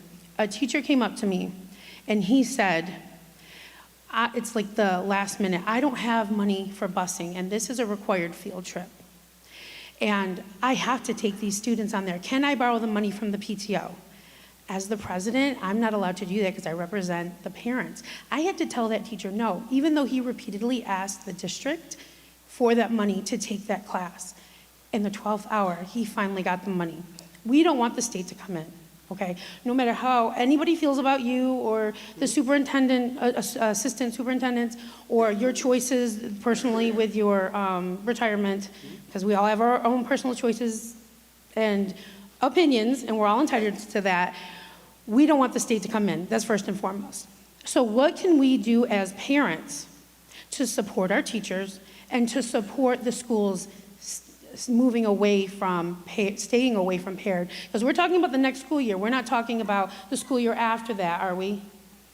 No, we were talking about next year. We need to engage completely. I mean the next Oh, school yeah. year. I mean, we're not talking about 27 yet, or 28, are we? It's just the 26, 27 school year that we're talking about how we're Well, cutting. this would carry through. What we're talking about now is how we would carry through with our funds moving forward. Okay. So this stuff wouldn't come back the next year. Okay, all right, so this is like a final decision, okay. All right,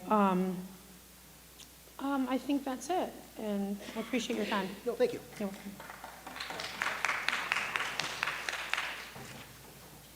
You brought up something that I'm unfamiliar with. So you said the 80, if we fall below 60% on a school, that it sells to a charter school. We're also talking about consolidating schools, right? So a couple schools Yes. might go away, right? We're going to repurpose them though, but yes. For, All-day preschool and students for. okay, so we're going to still use them as school buildings. So that's the fear though. So if you stop using it as a school building, then you don't have to sell it. That's correct. Okay. As long as we use it, as long as we have it populated to the right percentage based on the services provided. So, hear me out. Yep. If there was a district that you didn't, I mean, not a district, but an area that you didn't have a purpose for the said school, right? And a charter school was gonna buy it, would that, why would that make it any different than anyone else buying it on the market? Is it that they take students from the district? That's a big part of it, yes. But first, we'd have to offer it to the government, so county can buy it, city can buy it. The next in line would be charter schools. And yes, the And on enrollment that, decrease that would. you also- said you have a meeting with the three, oh, yeah, I'm sorry, thank you. Well, I was gonna not describe them that nicely. On the hill up there, I did ask them I asked them when you said it, because you said that they shorted you some money, so I asked them in records request why they're shorting you some money. I'm more than willing to, if you send me, you got my email, all these questions you want sent to the state, if you want it, just send it to me, I'll make sure it goes out. I have no problem with that. But you just gotta let me know what you want poked at. Like what hornet's nest I gotta kick. I'm down to kick some nests, but y'all gotta tell me where to go for that. But I just wanted to know why selling the school would be, I mean, it's gonna sell regardless, we're gonna get more money, land, dirt, whatever. Like, just make sure we're getting all the money we can get from everywhere. And if there's properties we're not using, sell them, get cash, put it into the teachers, put it into the preschool. But for every student that we would lose, we lose $8,200 on average. So Yeah, if but I mean, if our we go back to students the- went to that charter school, that would cost us money. Yeah, I mean, And well, I mean, that's if tough. you, yeah, okay, I see that, okay, touche. Appreciate it. Thanks. Over here. Nope. I'm going to play devil's advocate for a minute and go a little offbeat. I'm a taxpayer. My kids were in the school system. I was an active parent. You know I was. I was involved. My husband and I went to school here. I don't want to pay for no more damn taxes. I don't want to give you a damn penny. And I'm going to tell you why. You're screaming transparency. You're saying that you're not wishy-washy. I haven't heard the two ladies speak at all, first of all. I would like to hear each of you tell me what your responsibility is in why we're in this mess we are in. You're blaming everybody. You're blaming everybody and everything, and not one of you have said, I fucked up. Not one of you. And I blame you specifically, because the coach goes down with the team, and you have screwed up. And you know what? Past school boards have screwed up. They should have gave your position to Dave Hall. I don't know why they gave it to you. You may be a nice man. Maybe I'm being a jerk right now. But as a taxpayer in this city, you haven't done nothing. And I live by the schools. It's a mess. You're screaming that everybody's safe, everybody's good. No. You have failed us. So what are you going to do to fix it? Not what am I going to do? You're not getting no more of my money because I will go to my grave fighting this levy. Okay, thank you. But I want to know what you're going to do. I'd love to hear from some women. Like, I would love to know. And then I'm going to call your office next week because I want to know when we started having more than one superintendent. We'll get that for you and post it. Brian, can you write that down, please? Thanks.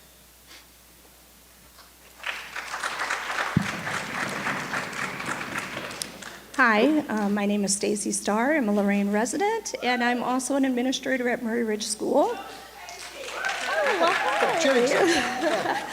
I just want to make a clarification, a clarifying statement here. You mentioned that we would lose $8,200 a student if they went someplace else. Yes. There will be another levy that will be on the ballot in May with the Lorain County Board of Developmental Disabilities. And it does not cost $90,000 to $120,000 to send students to Murray Ridge School. And I would like that to be clarified. Josh, it's not represented well on your chart. I understand how much money is going out for students. We have a lot of Lorain students that attend Murray Ridge School. It does not cost that. So when levy time comes, please understand and not be misconstrued with that. Good, please, Linda. Yep. Linda, pick the microphone. Use that mic.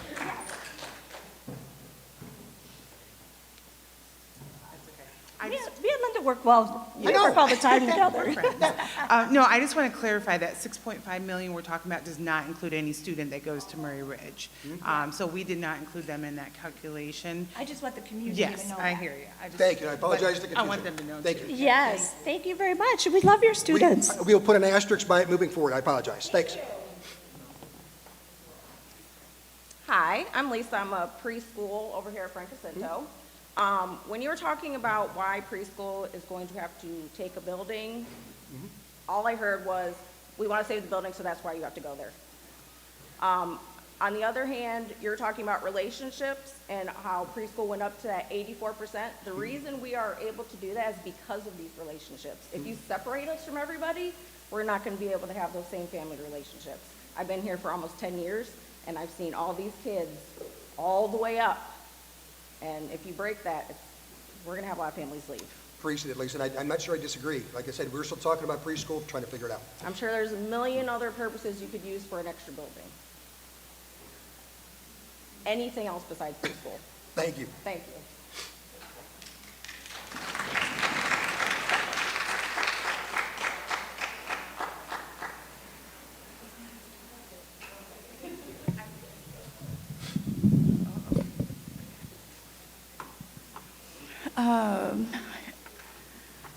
Anxiety.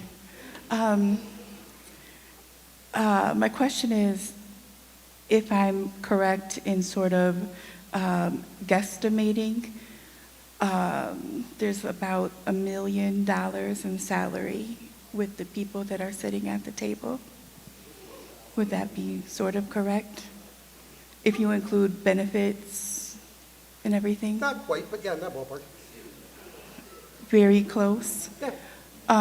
Is there any way that if you're not going to consider cutting a position, if you would cut salary?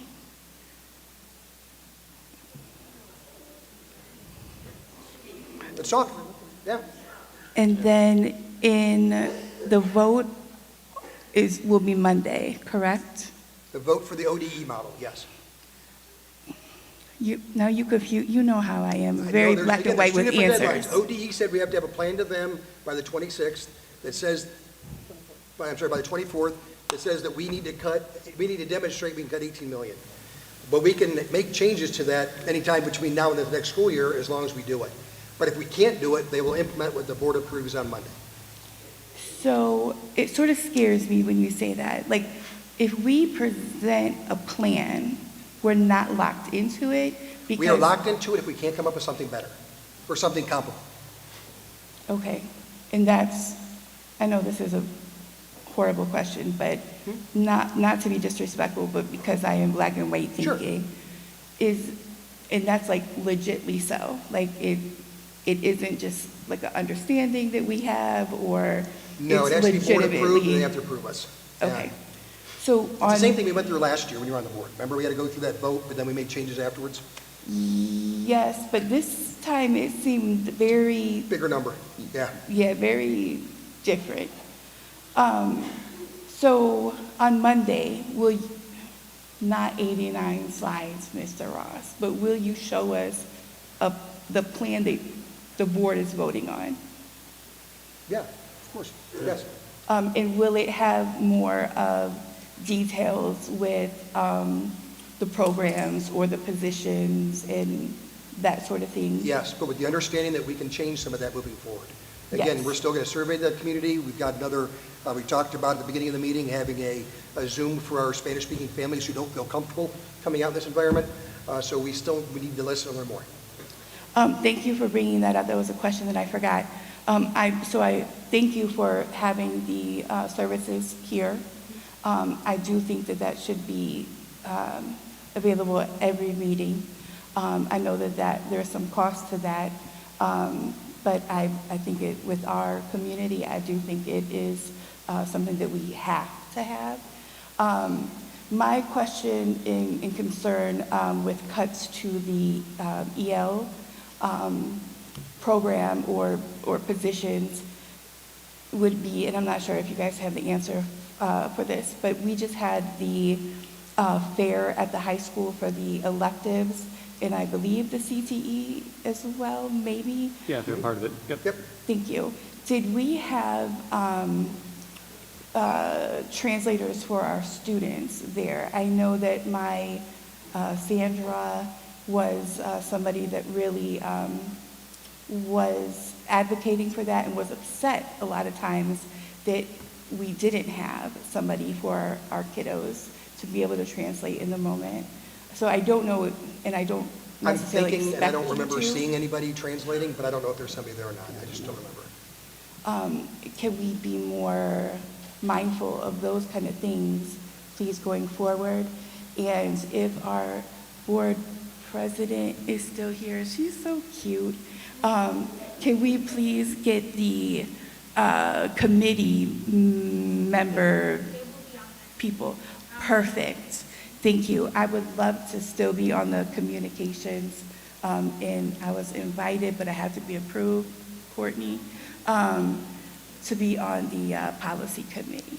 And I hope that is sort of open to some people that might agree with me in the community And as to well. me, I would not be an obstacle to that. I would leave it up to the board. Awesome, thank you. I think that's it.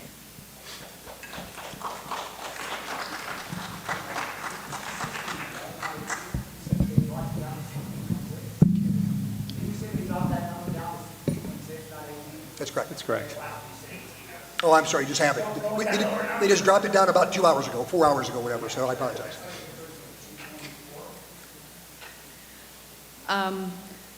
You stated that older kids are responsible to get younger kids to school, so why are you thinking to close the only elementary next to the junior high that is also very close to the high school?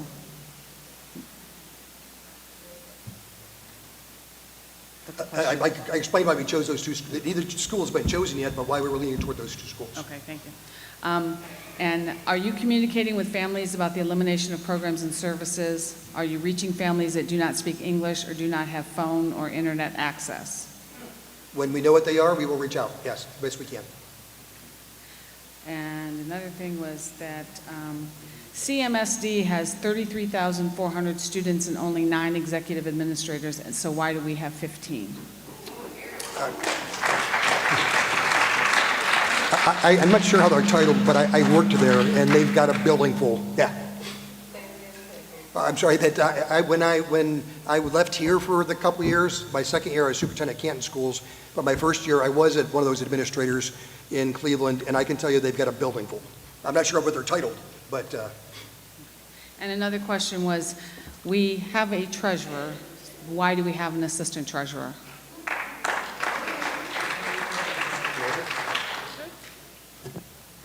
Thanks for the question. Based on our workload, it is recommended in a district our size to have an assistant treasurer. If you'd like to discuss further, we can go over exactly what the roles and duties are in our department. We do take care of a lot, especially with payroll, accounts payable, budgets, audits, compliance issues, things of that nature. Oh, and public records requests, very many public records requests. I wanted to ask about the buses that we had purchased previously and how many were still operable, what they were being used for, and if there were any that were inoperable. I don't know if we have any that are inoperable, but what they're purchased for is to transport our children. When we privatize it, obviously somebody's making money on that deal, so for us to bring it in-house, the goal is long-term savings. But if we have any that are for whatever reason not running, I don't know off the top of my head. Are any of the buses that we purchased as a district transporting students on a daily basis? Yes. How Yes. many? All of it, 2019 routes I think we have. And that's in addition, maybe I'm confused, and I probably am, about the busing We or have, let me transportation. ramble on for a second, see if I get your question answered. We have Auxilio, that's a privatized company, and we bought in, right now they transport our students to the non-pubs and charter schools, and we transport our students to our schools. And next year, we should be transporting, we'll take all those routes back over. Gotcha. So we're going to be eliminating a contract with them? That's correct. It expires this year. Gotcha. And then the largest cut, if I'm not mistaken, I remember from last, I was late today, but last slideshow was in June, am I correct? The largest cut? Coming back into this year, yes. We cut $6.43 million. So the plan is due in days, and it's 7, 8 months later, 9 almost now. So I can't lie, it feels very gaslighty to present a scenario where we are made to believe that we have an influence when there's a plan due in a matter of days, and question after question after question is answered with, I don't know, we have to figure it out, we're gonna have to look at that, we have to ask questions, because it's like, well, what have we been doing for 8 months? And like, I don't understand the workload that would go into this type of budgeting, so please don't misinterpret that statement as condescending. It's more of like, it's really hard to sit here as a parent, as a taxpayer, and hear, I don't know, we have to figure it out, when you literally have to deliver a plan in a matter of days. Teachers' livelihoods, their entire, their life period revolves around these decisions, and it just feels very flippant, and it does feel like gaslighting. I can't lie to you. I appreciate that. Couple things there. Just, we don't have all the answers, so we're not saying we have the answers. So there's nothing that we're trying to manipulate people through to say, no, we don't know, when we really do. It's not that you don't know, it's why don't you know? Again, great question. First of all, like I said, last year we cut $6.43 million. We thought we were in a good position, that if we passed our renewal levies and passed about a 5 or 6 mil levy in the spring, that we could continue with the quality program that we have. Whoops, excuse me. So we, with intention, because levies are confusing, we focused purely on our renewals. So we had 2 renewals, and if they didn't fail, instead of talking about cutting 16.6 million, we'd be cutting 13 million more than that. So we focused purely on that, and now we're picking up this torch and running with it. But this represents, when you count the other $6 million, over 20% of our budget. So it's a lot. And when you look at little things, $6.43 million was a lot. We dug into bone then. So to try to come up with ways, and again, to your point, to serve our children, serve our families, and we have livelihoods that matter, we're trying to be careful in doing it and not rushing through. So it's not a game. We don't have decisions yet. We'll have enough money to report on Monday for ODE, but we still need to cut more weeks for us. But do you see why that feels like we're being gaslit? Because you just said, oh, we can't rush, but you have to rush now because we have days. Well, you know, I think the crux of our fund, the foundation of our cuts that we shared this morning or this evening, and then we've got a few more weeks of information to gather from you and from the data to make a decision. I just want to also mention that the silence was really loud when the question was posed to you. Would you be willing to cut salaries rather than just positions? And the shoulder shrug was a little insulting. And if that is something that you could possibly consider, why was that never presented at any point to teachers, to community members, in any of the slideshows? It's never been mentioned. I shrugged my shoulders because I don't want to speak for the other 4 people at the table. I'm sorry? I said I shrugged my shoulders because I didn't want to speak for the other 4 people at the table. When I went from being CEO Well, to then being... can they speak for themselves? I'm sorry? Can they speak for themselves? Sure. Yes. Yes. Yeah. What are you saying yes to? The question was, will we consider a reduction? Well, my question was, why hasn't it been spoken about until this moment when someone asked about it, if it's something that you are considering? Well, It has been discussed. I'm sorry? It has been discussed in closed doors. Yep. Like publicly it's been discussed? Right. We talked about pay freezes publicly. Ross, on your slideshow, you showed that we are down enrollment, correct? Our enrollment bottomed out in 2020, So and we had a lot of schools that it is increasing had- since then. Yeah. But we are down, correct? From when the schools were built, for sure, yes. Okay. So then that leads me back to them. Why do we have assistance to assistance to assistance? And you guys can't give us a good enough reason. But why, when is the levy going to be? Is it going to be this spring, or are you May trying? 5th. Oh, perfect.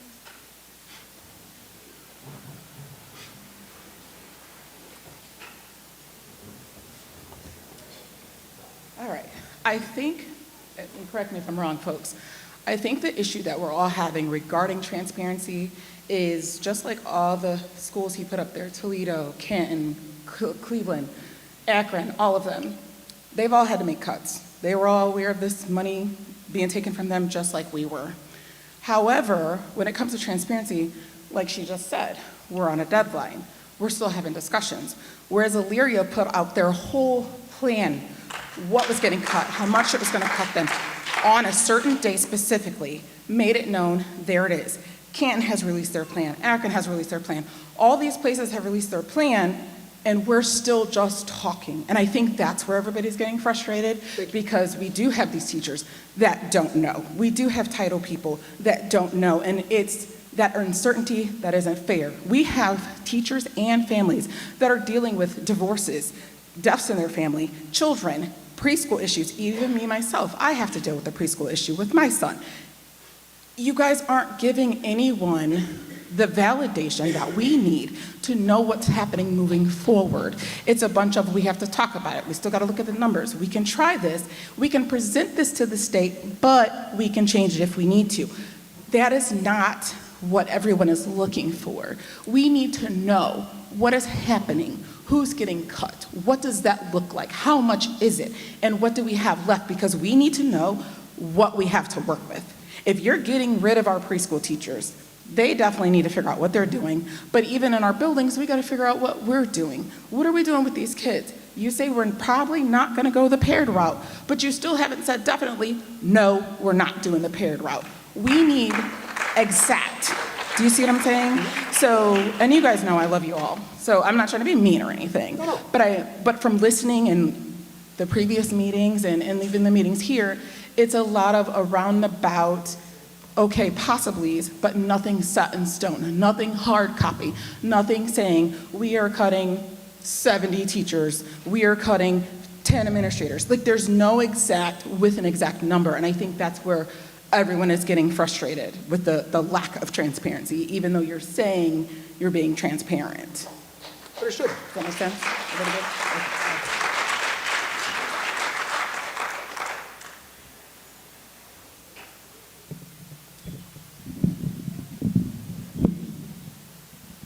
I think to add to that, some of the school districts have had the conversation sort of first, and then have built plans from what they received. And sometimes I think that as much as we have gone through the takeover and all of that mess, is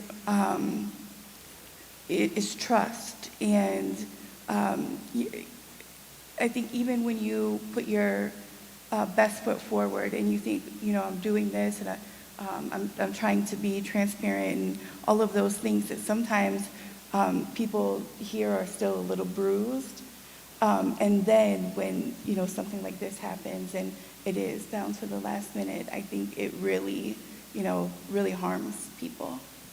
My question, oh goodness, that left with you I'll get it back though. But can we also consider, when, you know, people are, including myself, wanting to look at cuts from the top?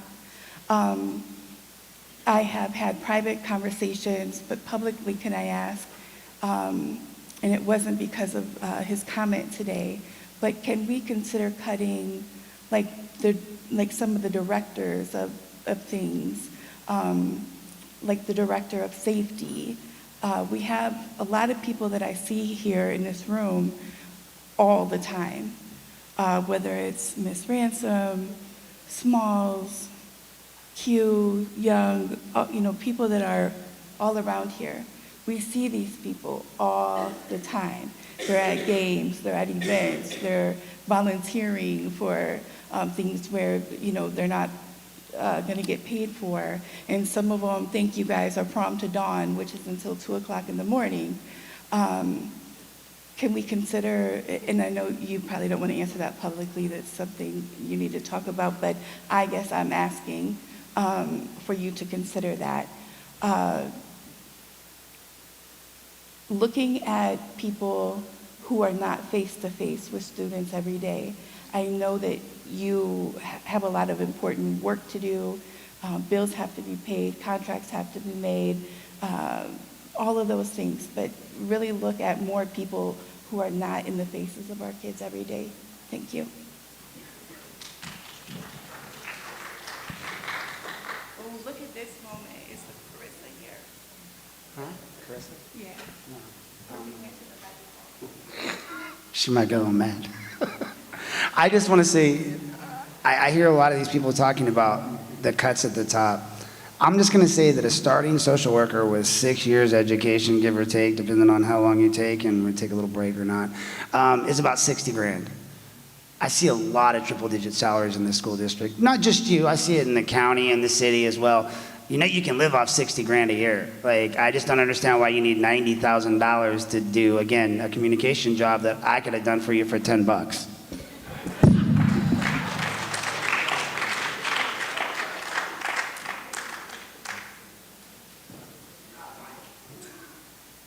Is there a way that you can review the current plan as you have it right now for the preschool cuts? Can we review that tonight for people who might not have seen the Monday meeting and who might not be here to ask that question? And then once you guys do submit on Monday and you guys vote, how long will it take for the public then to know what that actually is going to look like and what to plan for? Because whatever you move forward with preschool or just in general, parents need to plan. Will they, Again, you know, have half day or full day or whatnot? Again, the plan is a couple of weeks. Okay, so a Yep. couple weeks after the Yep. 23rd? Okay, and then just reviewing the preschool plan. Thank you. Yep.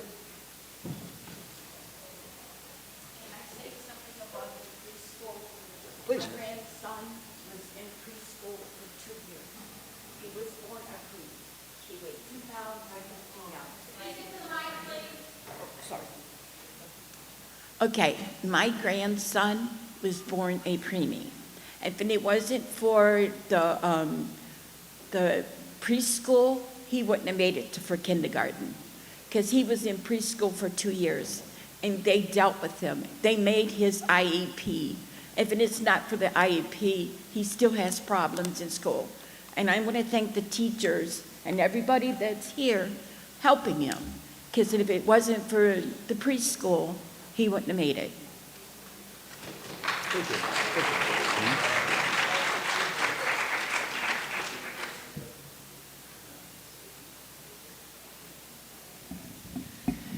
you. If everybody's job is getting harder, can you describe how your job will get harder?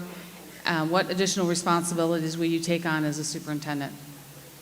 Yep, we will have to figure those out when the next school year starts, and we've got to divvy out roles. But yeah.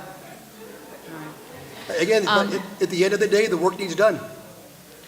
What qualifications do the wellness coaches have, especially as it relates to cutting guidance counselors in order to keep those wellness coaches? And again, the wellness coaches and guidance counselors positions have nothing to do with each other. Our wellness coaches, or we have 5 of them, that meet in people's homes. They meet on their couches and their kitchen tables.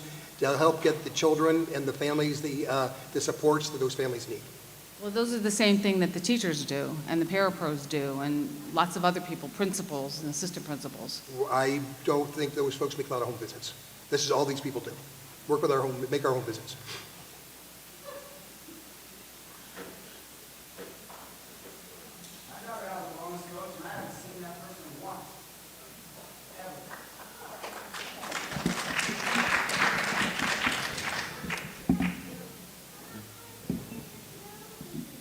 Hi, Alexis Simon, teacher. I've been in the district for 29 years. I live in Lorain. I've been staring at this quote on the screen for about 20 minutes, and I can't stop staring at it. It says we came together to overcome House Bill 20, and we need to do it again to advocate for fair funding. I don't believe that last part, to advocate for fair funding. I've been listening to everything. I was at the meeting last week. I'm here tonight. I did not go to the library last night, but what we need to advocate for is what everybody has been talking about. As a teacher, I've been at Jacinto for 12 or 13 years. I've been in this district. I came home to teach after college because this is where I wanted to be. What we need is for everybody at that table and our school board, if you're in this building right now, you need to listen to what the community wants, what the teachers want. We need our neighborhood schools. We need our families to stay together. We are making an impact. We need you all to advocate for us, for our students, and our city. Our city cannot fall apart, and it's going to fall apart if we don't advocate as a community. We are asking you all to listen. That's what we need to overcome. We're not advocating for the fair funding. We know that funding is gone. We need everyone at the table, at the tables, I should say, to advocate and do what is right for our children, for the teachers, because if we take counselors away, we're already, as an entire union, we're already being spread thin. But if we're gonna have to take everything else on, and then if we go to our sister schools, we're gonna have to build a whole different relationship with different neighborhoods. And you're talking about neighborhoods that may or may not be able to coexist. That's not going to work. It's not going to work. I've been around long enough. My husband pointed out how many decades I've taught in, which I didn't really like, but hey, that's a whole different thing. I started in '97. I've been through everything that we've gone through. Advocate, fight for us, fight for the kids, fight for our city. Please do what's right for our kids. If we're gonna do this, overcome what's right and don't take away the neighborhood schools.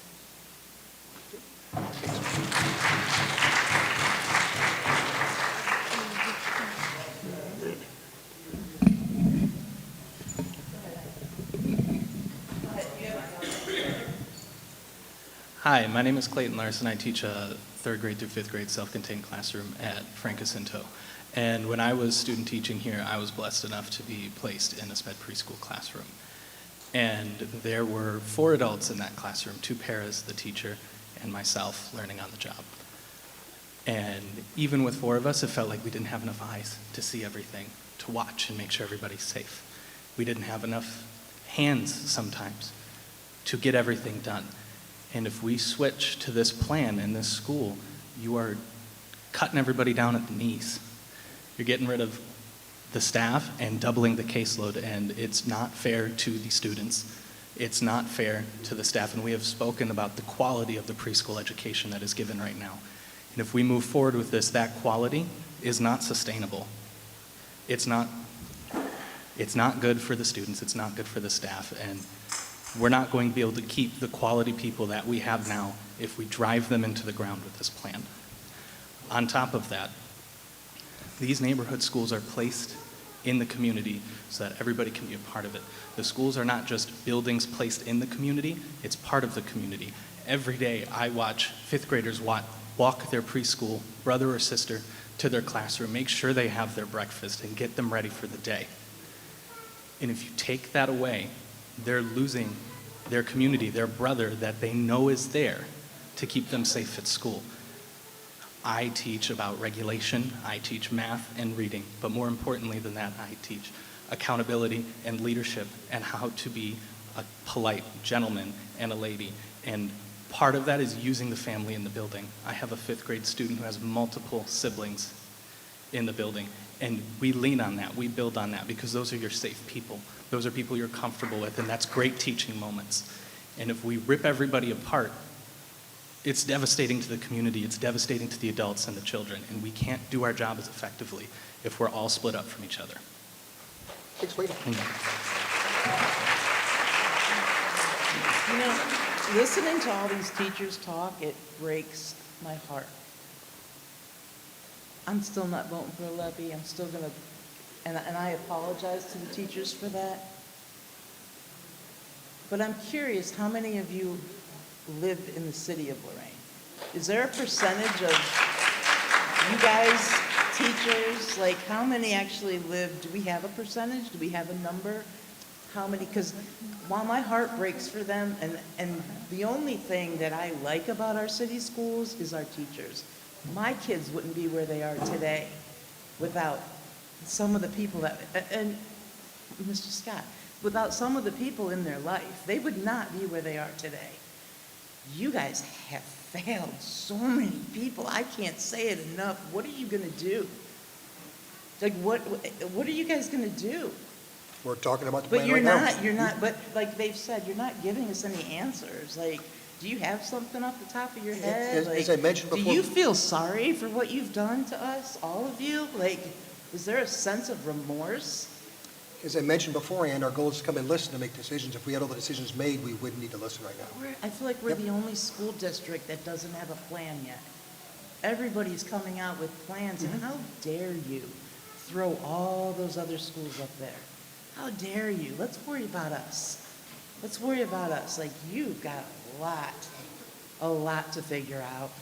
And I hope that you figure it out this weekend, because you have let down so many people.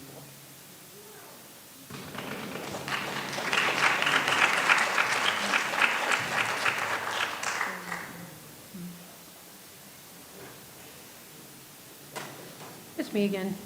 I have a question that a parent had asked about, well, basically the meals. Sorry, I'm short. So our students, because they are, a lot of them do get SNAP and things like that, there's food insecurity in a lot of homes. They're being asked here, they're being charged for extra food. Where did the money go for that second meal that they were allowed? And that's a long answer, but let me get to it. First of all, we have we give free lunch, free breakfast, and free dinner every day. Mm-hmm. We offer a second entree for lunch. We had an account, the 036 account? 006 account, but it doesn't matter. Excuse me. But it's an account that can only be used to feed children. That's it. And when we send in our bills for lunches, we get reimbursed. And there was, for many, many, many, many years, that account just grew. And because our schools were new, typically use that money to buy stoves and refrigerators in our schools. But because we had new schools, we didn't need that. So I want to say we're up to a little over $3 million. And then COVID came in, some things came in, so we said, let's use that money to feed our kids. So we allowed for a second second meal for lunch. And if I'm not mistaken, I think originally it had to be a meal, but now it can be an entree. And that money whittled down. We're down to about $1 million now, and our buildings are aging. So the money didn't go anywhere. We spent it feeding our kids. Okay, so why aren't they allowed to get a full second meal? Because I don't care about the entree. I care about the vegetables, the milk, because I'm sorry to say, I have an inside track on what Aramark really serves our kids, and a lot of it is processed. I've had this discussion with the head of Aramark, and he, I don't want to speak for him, but, he's informed me of a lot of the things that the government's doing, and I understand their what you can and can't do. But I want to know, why are we asking our students to pay for things that include more vitamins to help them grow, to encourage learning, things like that? And I'm not sure why we landed on entrees versus the others, but it came down to money. We couldn't afford, because we don't get reimbursed for that second part, so the district was paying for it. And I think that based on anecdotal information, the kids were eating the entree, they're eating the hamburger and not the other stuff. Okay, But so I they're don't know like if throwing I the don't other know if stuff we away? researched it, there was data behind it, but I believe it was just that. Yeah. I mean, yeah, they are throwing a lot of the fruit away. I do hope that other schools are implementing, if you don't want this fruit, put it on this table so someone can take it home. Because while I do commend that you are doing the meals after school, there are a lot of little children that can't get to a location to get a meal. So we need to do something about sending them home with food that other people don't want. We need to address that. And I know that's a whole other thing. So we're talking about transparency a lot today. What is your plan moving forward to gain more trust with our community and to become more transparent? Because I am a busy parent. A lot of parents are. You know, I've said I'm a single parent. A lot of other single parents say, oh, I can do it. I can go to the board meetings. I can do this and that. Their situation isn't my situation, as well as like the other person's situation. We need this district to just lay it all out. I don't care if you gotta do it in a video. I don't care if you gotta do it on social media. We wanna see the numbers. We wanna see what you're seeing before it gets to a crisis.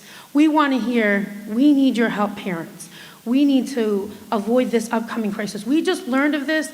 This is what we're dealing with. We don't wanna hear it at the 12th hour.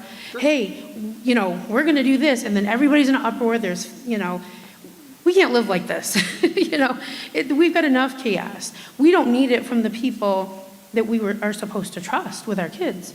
And so there's a lack of trust. And so we're all like running around and, you know, asking these questions. And of course, you're saying, I can't answer those questions. I need to review it.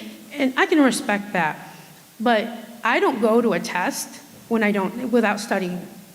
And I expected more answers today because I don't want to, I'm just going to say it, I've talked to a lot of parents and we are going to protest if these things don't go the way that we want, and it's our right. And a lot of parents I've talked to said, we're going to shoot down the levy, we're going to shoot down the levy. I don't want you to shoot down the levy because you know who suffers? Our kids, because you're cutting at the classroom. And we don't want that. And that's why people keep bringing up, how are you going to help this problem? Yeah, we'll consider it. Okay, that's a play on words. We want to see the numbers. You know what? We can cut we can afford to take off 10,000. I don't know your guys' your bills or anything, but when you're talking to a Title I school district and you're sitting up there with six figures, it feels like eat the rich right now, okay? It really does. And we don't want that. We want to trust you. We want that relationship. We're asking you, please build the relationship with us. So moving forward, how are you going to do better with your relationship with us? How do you plan to move forward with that? And again, it sounds like sooner would have been big. I completely own that, as I said earlier on in this conversation. We had two renewals that we needed to get passed. If they didn't get passed, instead of cutting 16.6 million, we'd be talking about cutting 30 million. So with intention, we focus purely on that, then we focus on this. And to your point about studying for a test, if I had all the answers, we wouldn't need to listen. Okay. And what we want to do is listen to feedback. We've gotten some feedback, social media. I've gotten a lot of calls, emails, conversations, and we want to make sure we react to what your expectations are. And this is part of that process. Okay. We have a survey that's going on Friday. We want, again, it's a statistically valid survey. We want more feedback. So we've got time to get more feedback before we finalize things, as opposed to coming in and telling you what we're doing before we ask you first. Okay. And in the spirit of transparency, do you have a plan moving forward on how you're going to be more transparent in the future? What I've always done is we have open door sessions. We had one today, 3 to 5. We have them like every other Wednesday. And on the alternating Wednesdays, we had town halls, but no one ever came. So now we create Zoom opportunities when there's something to talk about. And I'll have more open door sessions that will include just meeting folks wherever they want to meet. Okay, so yeah. In response to nobody ever came, that is two-part. One, back to the single parents. Sure. They work sometimes two jobs. Yeah. No. Okay, I know, but if it felt like, we did what we did and nobody even responded. And I don't know if that's how you meant it. That's how I took it. I apologize. So there's that. Second of all, there's a lot of, you just talked about neurodivergent children. you need to consider that there are also the same type of parents. So you cannot just send out an email. You cannot just, look at, go onto the website and see when we're having a meeting. We need more communication that varies, okay? I don't check the website. I got 3 kids. I'm barely taking a shower every day, if you want to be honest. But the thing is,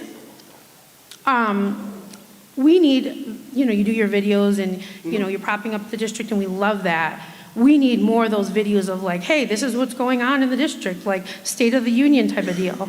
We need that. We need to feel that there's open communication and put on your website, on your Facebook, you know what, we want to hear from you and make it easy, okay? It doesn't feel easy. Maybe it's just me, Okay. but there's other parents that are struggling. We tried to do a lot of those, and first of all, I did not mean to come across as judgmental. I'm just saying Okay. it was something we tried that just didn't work. But we tried to do a lot of stuff, and Mariah's done a great job. Michael Pachati, the guy behind the curtain back there at the keyboard, he's got a cult of kids, and we have groups of kids who all do podcasts. So we try to engage us with them to be in the same place at the same time. So if there are better ways to reach out, please, I'll give you my cell phone number when the meeting's over. Please give me a call. We'll figure it out Okay. together. Yeah, definitely. And so I want to address the reason why there's so much ire in the room. That's right. Perhaps ire. I want to address why there is animosity. Sure. So I can only speak for me and some of the people that I've talked to. There's an article that I read that agrees with me. The reason why it was brought up about the retire and rehire is because I understand how STRS works. And when you retired and then got rehired and the levy was passing, I was a little bit like, I don't like that. Because 14%, to my knowledge, of the levy goes to STRS. And so when you did that, it felt a lot like you were jumping ship as soon as you could. You're taking your money out of STRS because people aren't going to like this plan, and then that leaves less for the other teachers that are like, I'm not dealing with this, I'm retiring, and less for money to get put back into money market to make more money for the teachers. So I don't want you to address whether you're right or wrong, because I'm not debating the morality of it. The optics. Sure. See, that's what I'm trying to tell you about. This is why we don't trust you guys. Because the optics look real funky right now. So we want to trust you. Show us how we can trust you. Earn our respect, please. Sure. And okay? just real quick on that. Okay. The money that I took when I rehire, you said you understand STRS, is money that I've been investing in my money that I've been investing in my retirement system since 1992. Mm-hmm. And just like in the private sector, after a while, I'm old enough to start collecting that. That's what I did. So there's money that's been in there, and it's not money from the district. The district doesn't pay me any more than it did. Okay. Actually, when I went from being a CEO to the superintendent, I requested and was granted a $26,000 pay cut because what the state was paying me was too much, right? So, but the retire-rehire piece, I get a percentage of the money that I've invested for over 30 years. So, but it doesn't take away from the district, it doesn't take away from teachers, it doesn't take away from anybody. It's all the money that I've earned and already invested. Okay, I appreciate that transparency because, I don't want to not like you. Well, I appreciate that. I don't want to not like anybody, but, This had nothing to do with that. Yeah, okay, good. Because we love our teachers and we will be out there on the street protesting if we think that they're being gypped. I appreciate that. Okay, thank you.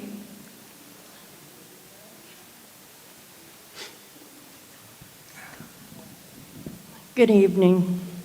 My name's Patty McHugh. I'm the Vice President of LACE. I'm also a secretary at Larkmore Elementary School. I have to agree with the teachers and Julie. What I've seen since we were told that there were going to be cuts, we had a teacher that had to leave the school because she had a breakdown, because she doesn't know, am I going to have a job? I found out that in another building, the same thing happened to a teacher. Mental health is a very serious issue. and what's going on with the uncertainty of who's being cut, when is this going to take place, is weighing heavy on these teachers. I had a teacher come into the office this afternoon. She's in tears because she doesn't know if she has her job as well. I do understand, we are all understanding about what has gone on in the state of Ohio in each and every district. But our teachers, our staff, everyone that is involved, that is employed by Lorain City Schools, we need those answers, and we needed them today. I thought we were going to have those answers. But to say, well, we just don't know right now. I have preschool teachers that do not have that dual licensing. They're not even sure what's going to happen to them. And I've done the numbers, and it doesn't make sense. Oh, and by the way, I owe you an apology, Dr. Graham. When I spoke the last time, I stated that I knew of properties that I thought were owned by Lorain City Schools.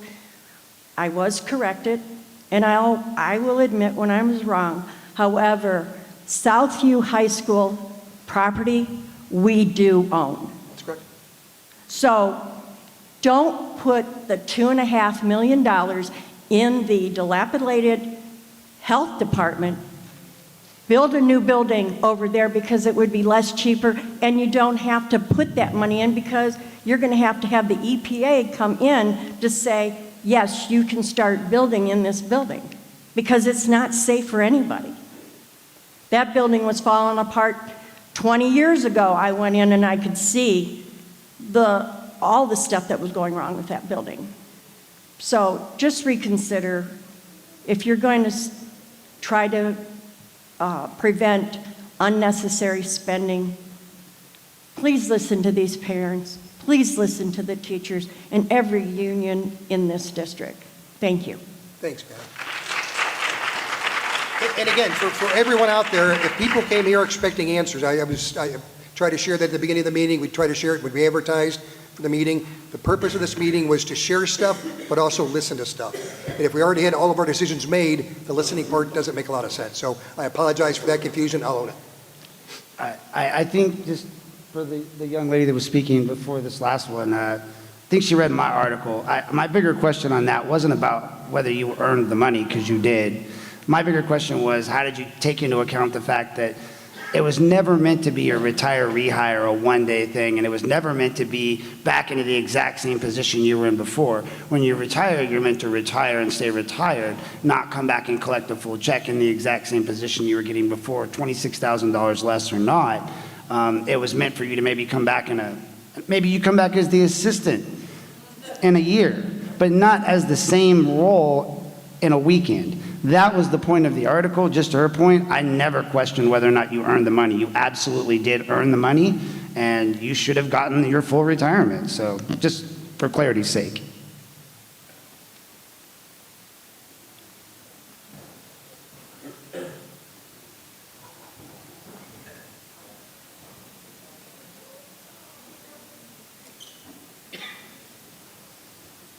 Hi, I'm Katie. I work at Garfield, and this is probably more of a selfish question as a staff member.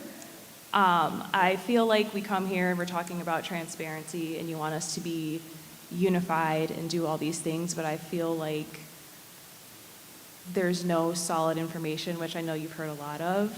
I guess my biggest question is, going forward with whatever you guys decide, as a staff, are we going to get like a heads up before we tell the public? Because I feel like this way we were kind of blindsided with the public, and you're asking us to be unified, but we can't even relay proper information to our parents, to our families on things that are going on.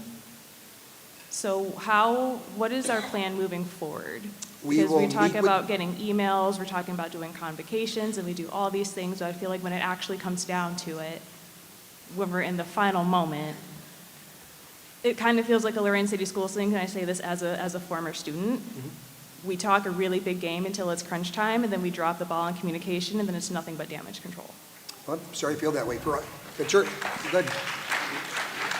In terms of us, when we're ready to share the whole plan, we'll all gather, we'll invite you to come here, we'll live stream it and kind of share with the staff and what we've got going on.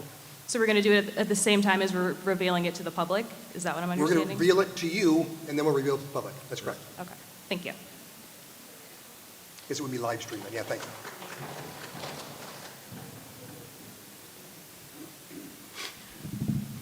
Speaking to the communications thing, I would personally not suggest that it's a lack of communication as far as frequency or method rather than content, right? So like you guys are always posting on Facebook, or you're always, sending robocalls or text, or like I don't necessarily as a parent feel any lack of communication. It's the content of the communication that is lacking. It is. More of? I'm sorry? What would you like more of?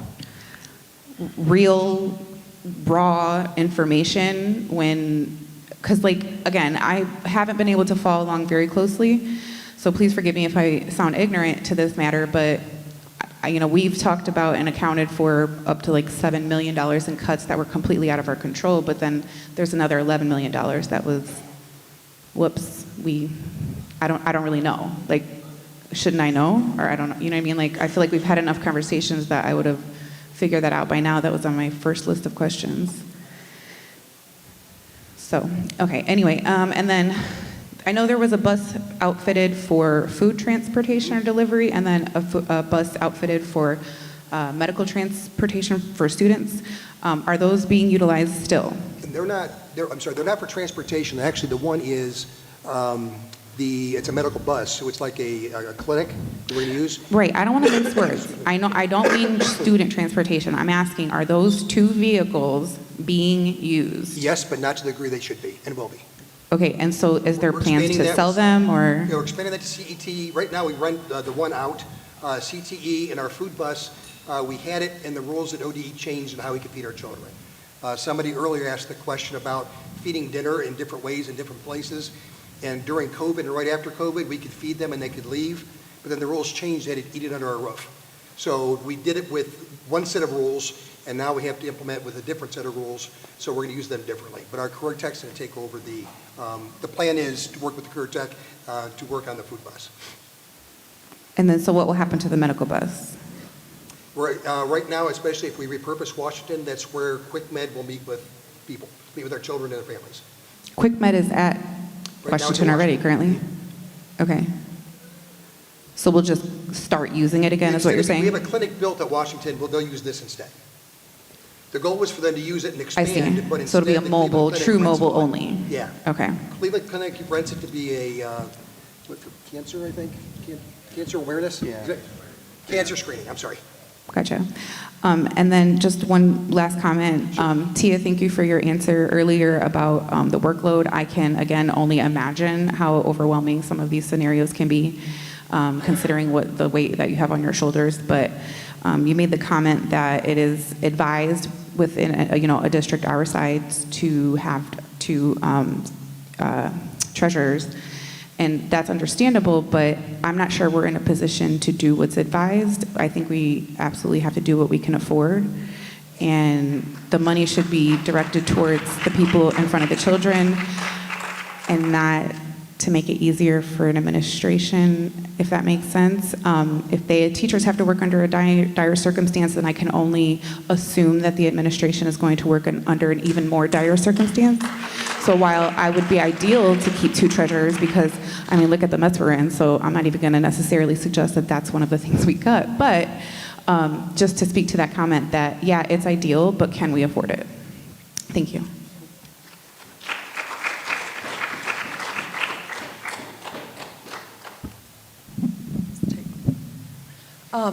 During one of our meetings, we had discussed principals, secretaries, teachers being asked by parents, what's going on?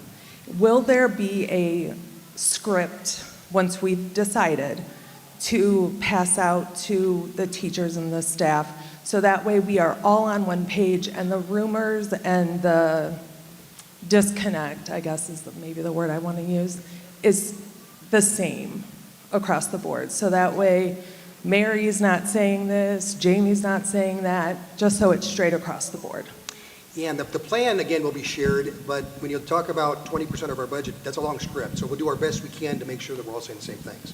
Okay, Thanks, Jim. just like Yeah. something simple, like, okay, we are for sure, Washington is closing. Yes. Like those type Yep. of things. The lines are getting switched, the school lines or whatever, stuff Yep. like that. Yep, easily. Yep, thank Okay, you. thank you.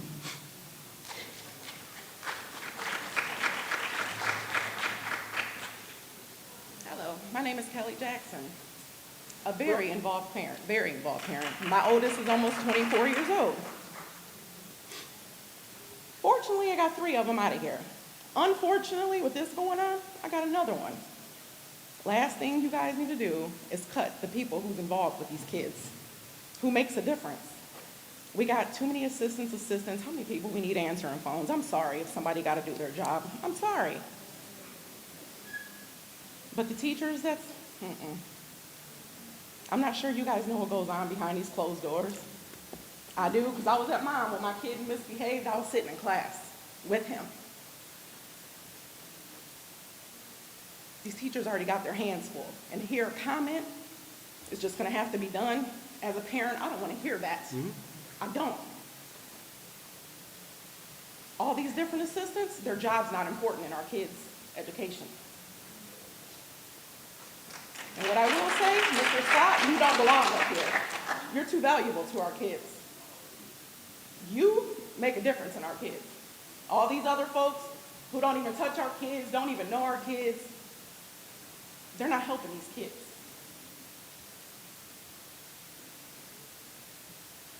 So y'all might want to be choosy about where y'all make these cuts at, but listening to a lot of this lately, I'm not sure anybody cares.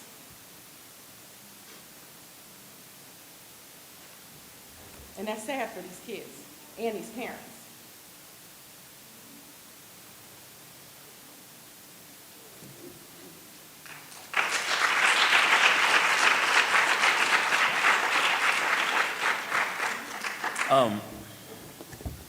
I know I haven't said much in regards to answering questions because Dr. Graham has fielded a lot of the questions. I just want to make a statement on care because there was a comment just made about me caring. I will say this, as a long-time Lorain City Schools student and various roles, there's not a person in our district that I feel like doesn't care about our kids. And I understand right now the weight is heavy, but not just for the people on the stage here, but I also respond to a lot of parent concerns, and not every parent always feels as though someone is caring about their kids. And I think the theme is how we communicate and how we work together. And yes, we are tackling big numbers right now, and potentially we're changing the direction of our school district relative to the amount of people that will be here to care for our students moving forward. I'm going to allow Ms. Carruthers to say her question or comment, but I don't want to come across as the person that cares. I truly do believe, I do see our staff, that there is care, and that's from the bus monitor all the way through the organization. So I'm just asking that we continue to not lose track of that as these challenges occur and these changes are made. It's a big ask. There is a comparative piece of all of this, and I don't want our community, our staff members to feel as though they have to balance who's worth more, because at the end of the day, it is about our students and their worth, and we have, regardless of how this all turns out and the direction that we land, we are still going to have to provide for all of our students with the care. And I don't think there's one person, like I said, that's employed by our district that doesn't care for our kids. Like any organization, there are degrees of greatness that every single employee holds.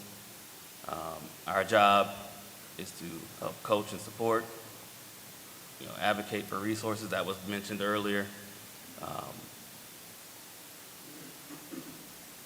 So I felt that I needed to respond because, and thank you for recognizing and seeing, I guess, more of a longevity of care. But I want that to be known that I personally feel as though the Lorain City Schools and the employees that we have do care about our students. Our families do care about their children, because that's often a part of a narrative too, that the students that aren't as successful don't have people that care for them.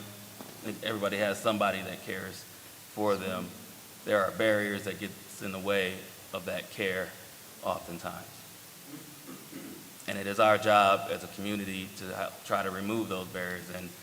And sometimes in doing so, it gets messy, and there are lots of hindsight decisions that could have been done differently. But yeah, I got into this education field because teaching was important, and then I moved on to different things because I felt as though I could impact the system's change in a way that could help have more opportunities for kids. And it's been hard, and it hasn't always worked. But I just want to say, everyone, collectively, there is care. All of you that are here today, there's a care. And I believe that the root of that is the care for our students, and how the heck are we going to supply an appropriate education for them moving forward. And we got to get some concrete, and we have a board meeting on Monday, and details come from there, and votes happen, and then we have the task of figuring that all out while still finishing this year in a strong manner. So, Jackson, I want to say thank you for your comment, but I felt like I couldn't just not, say that piece. So, Ms. Carruthers, I'm sorry. Thank you. Carol Carruthers. I teach special ed here at the high school, special ed, and I am vice president at Valier. What I would like to, my comment is, as we're hearing everything that's going on, we know that public education is under attack. Mr. Ross said it, we're feeling it, and this is a result of what's happened at the federal level, the state level, and the local level. We have midterm elections coming up. You need to make sure that your registration is up to date, you register at least 2 other people, and you make sure that you go out and vote. Because we can vote to turn it around, but people have to get out there and vote. And you need to make sure you're investigating who you're voting for, and they are public education friendly.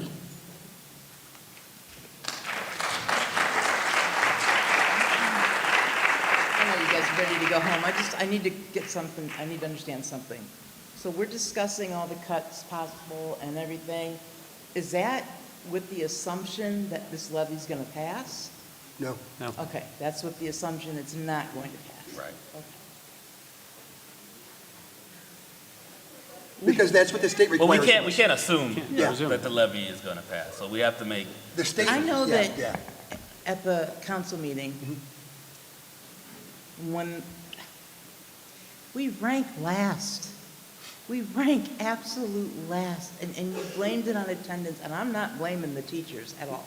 I love our teachers. But you can't come to us and want more and more and more, and we rank last. And that's where the people that aren't here tonight, like the people that don't have kids in school, and the people that are just, Joe Schmo, you're not getting this money, so don't count on it. Thank you.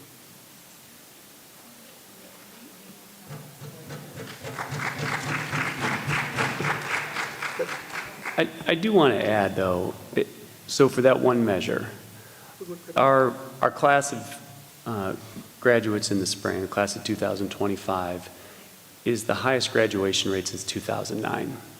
It's the second highest since 2003. Our enrollment is the highest it has been since pre-state takeover. So there are some things that, yeah, we're struggling with. We absolutely are. Attendance is we have not figured it out. We have not figured it out. In spite of that, we're graduating the most students that we've graduated in a generation. The second most students that we've graduated since 2003. And this year, we're expected to graduate 60 students with their associate's degrees. Right. Our students are graduating with pathways that they haven't had before. So yeah, there are things for sure that we need to improve on and do better. But man, we've got a good staff. And this is brutal.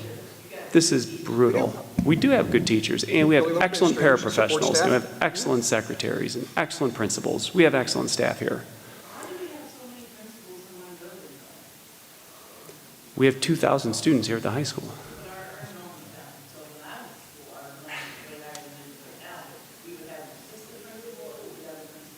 We have one assistant principal per grade level. They're in charge of over 400 children. So I understand there's a lot of frustration.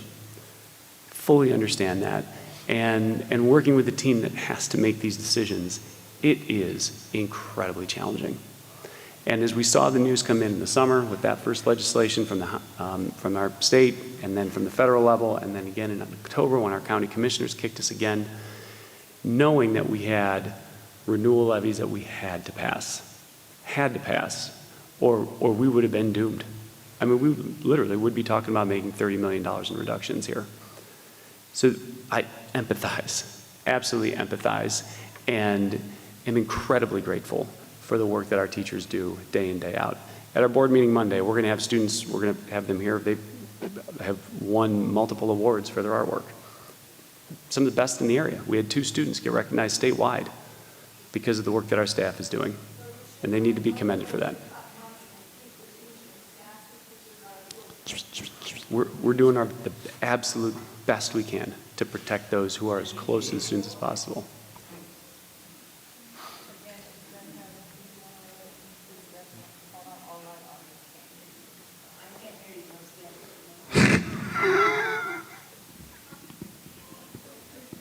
I'm sorry.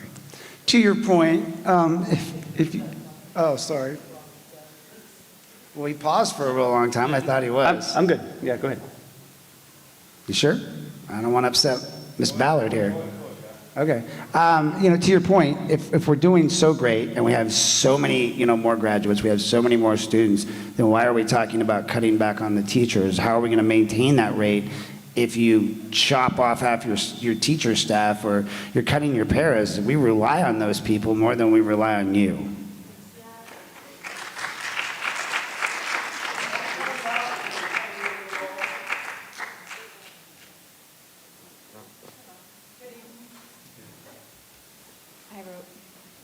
I typed mine and used it in notes because I'm not really great at speaking. But my name is Gloria Rosado. I'm a parent and a community member here in Lorain. I care deeply about the future of our children in our city, and I understand that the district is facing financial challenges, but the priority must always be the classroom, the teachers, and the programs that directly impact our students. My daughter's a 3rd grader at Hawthorne Elementary and has attended there since kindergarten. She has grown with the same students, teachers, and support staff. Stability and consistency are so important for our children.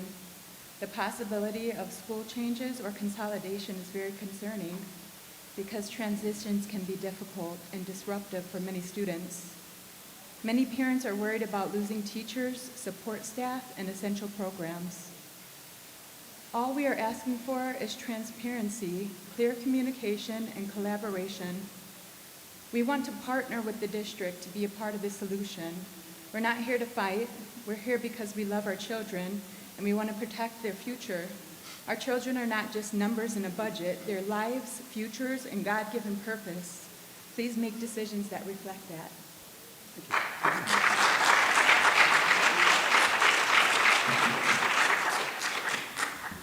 Good evening.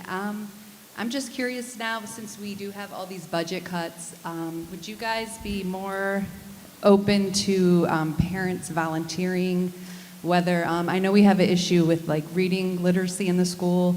I know parents could do like a quick background check, I believe. Actually, it depends on what the volunteering is. If you're going to volunteer and be with children alone, you have to pass a background check. Okay. But if you're in a classroom with somebody else who has already had the FBI check, then no, because they're the person supervising children. Okay, just wondering But if we. yeah, please come in. Yeah, Oh, like yeah. have parents come in to volunteer with helping reading. Also, Please. I have another advocate in the community that we're looking into maybe setting up like 4-H for Lorain.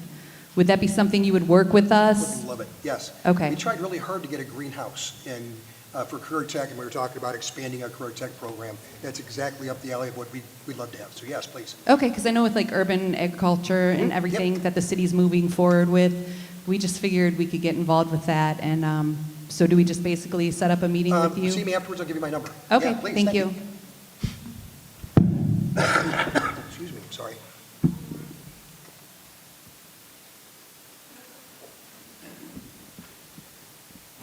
Okay, I'm guessing that's it. I guess I'd just like to thank everybody for coming out. Oh, Patty, one more time, I'm sorry. Bring us home.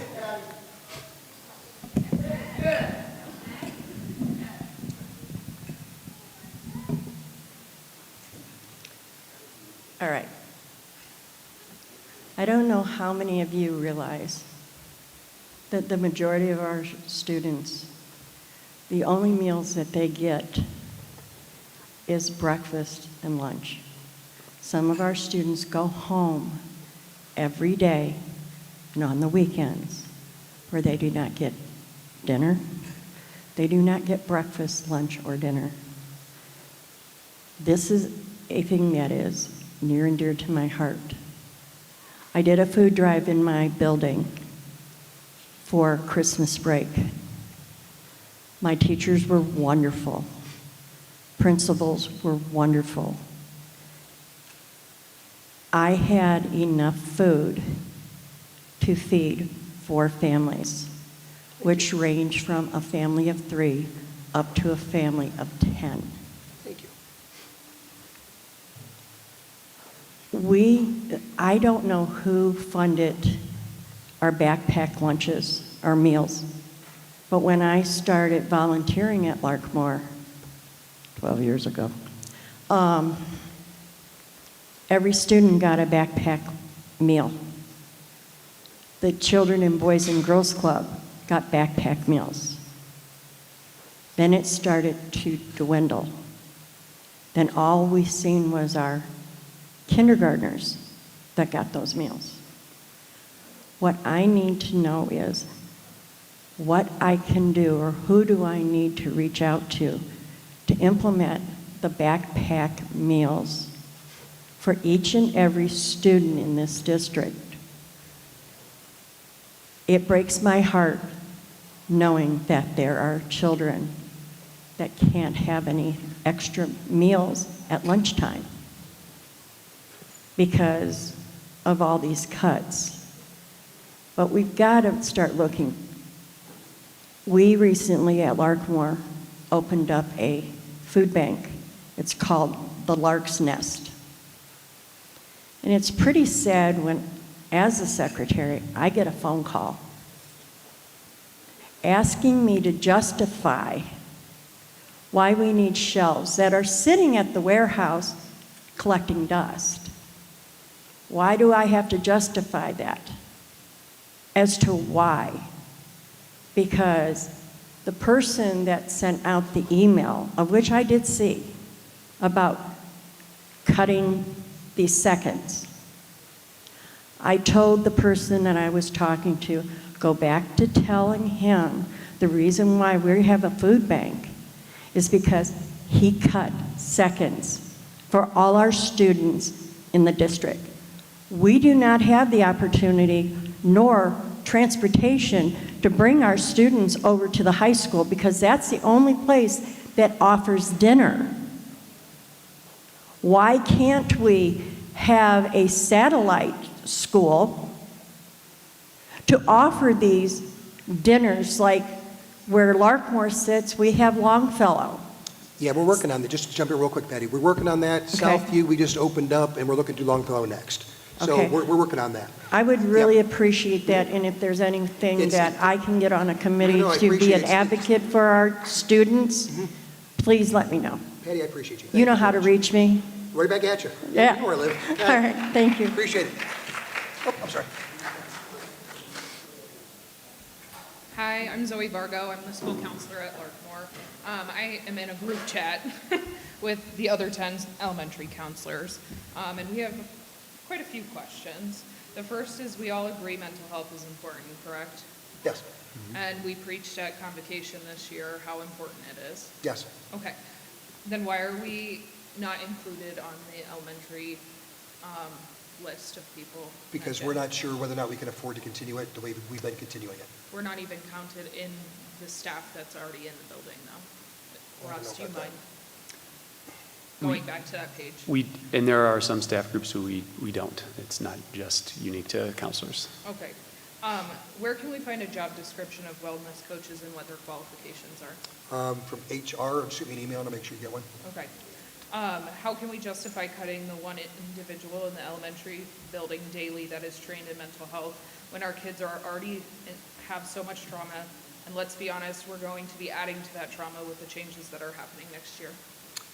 Again, I don't have answers for all these things. We brought in our guidance counselors to elementary schools with post-COVID dollars, and right now we don't know we can afford it.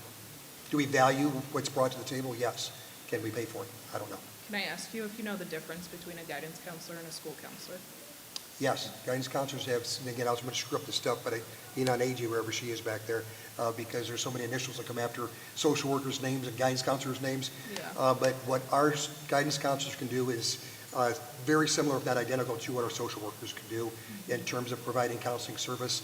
I believe you can go up to 6 sessions before having to hand it over, but there's a lot of things you can do that school counselors cannot. Okay. Calling us guidance counselors is degrading, actually, because it is a less of a qualification. And if than I did that, I school counselor. apologize. It's just one of those old people things, And like home ec. I also Yeah, corrected sorry. you in the staff town hall meeting Yep, I'm as sorry. well. How many students are going to fall through the cracks without elementary school counselors? The more resources we remove, the more students will fall through the cracks. That's correct.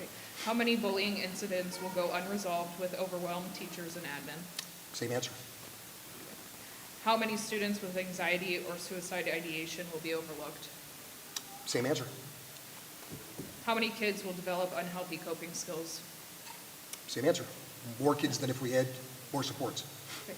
How many kids will be cold or hungry without connecting these families to necessary resources? We connect people different ways, but I get your point. Okay, we have one social worker for all 10 elementary schools, correct?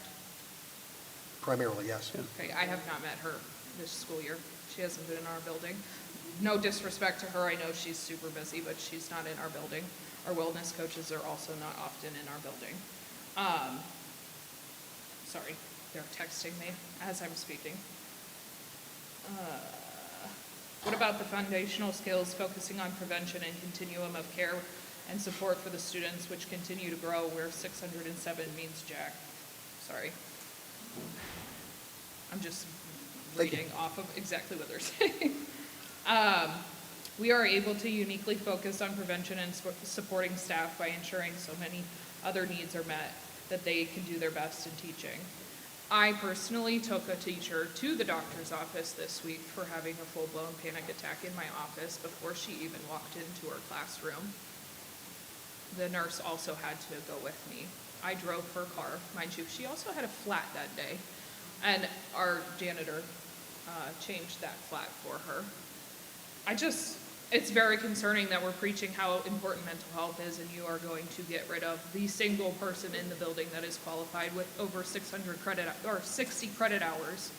And again, I apologize if, first of all, we haven't made the decision yet. However, we're looking to get rid of $18 million worth of people and services that bring incredible value to our schools. All these people we're talking about, all these programs we're talking about, bring incredible value to the schools. We have to figure out a way to do the best we can with what we have. Do we have any data on Hazel Health and how that has been used in the building? I know elementary counselors are not referring. because it's in person and somebody has to sit there and monitor. We do have data on the outside agencies that we use for students. Okay, yes. where can we find that data? AJ has that, or Stephen has that, or the engine. Okay. When will we get answers to all these questions? I thought we answered them. I mean, there's nothing you said that we disagree with, but in terms of what our decisions are, recommendations, again, within the next couple of weeks. Okay, there was a lot of I don't knows, but I appreciate it. When are you going to talk to us as a group? When do you want to meet? Tomorrow would be great. Tomorrow or Friday, because that's something up. Okay, thank you. Yep, Look forward to appreciate your it. email. Thank you.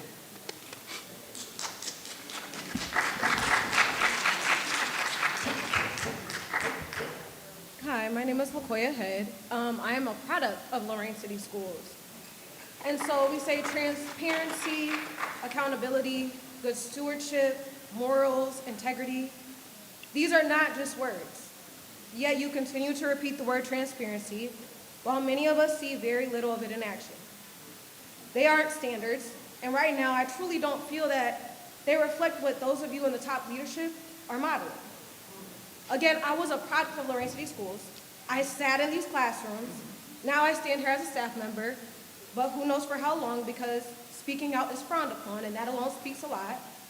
The same leadership that was here when the district failed when I was in school is back again, and we are being told this time it's going to be different, that there's going to be real change and visible accountability. But when concerns are raised about the top-heavy administration, we are told those jobs are important and necessary.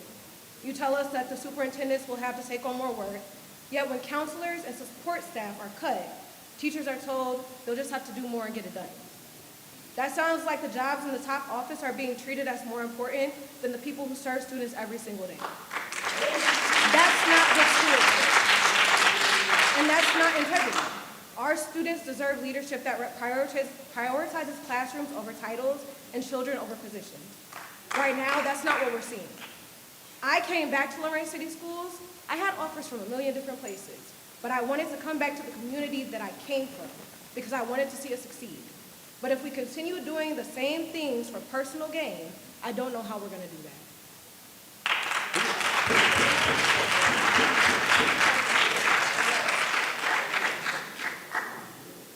I just received notice that Guidestone counselors are used in one of the schools and that the insurance covers it.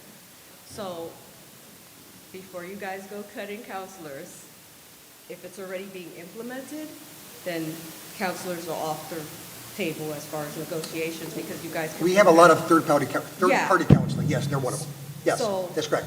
There would be no benefit, So no there limiting should- their service. Yeah, That's so correct. there should be no reason. No reason to. Nope. So there should be a counselor in every school for these. We, again, with our third-party counselors, there's no benefit to eliminating those partnerships. Okay, okay, so you can promise us today that counselors will be in the schools if they do. The third-party counselors, we can, yep. Okay, so that's a promise that we can have that. Yep. Okay, thank you so much. I'm just, like I No, said, no, I'm appreciate it. very Thank you. concerned over how the kids are acting out there Mhm. in the world right now, and there's a lot of issues that are systemic that bleed out into the community, so I just want to. Okay, thank you. Thank you. And again, I'd like to thank everybody for coming out tonight. I appreciate the honesty, the candor. And again, I apologize to those of you tonight who thought you were coming out to get all the answers, when instead we were hoping to get some feedback so you could provide more well-informed answers. But again, you should have them very, very soon. And again, I know it was a gorgeous night out. Thanks for spending it with us. Appreciate you.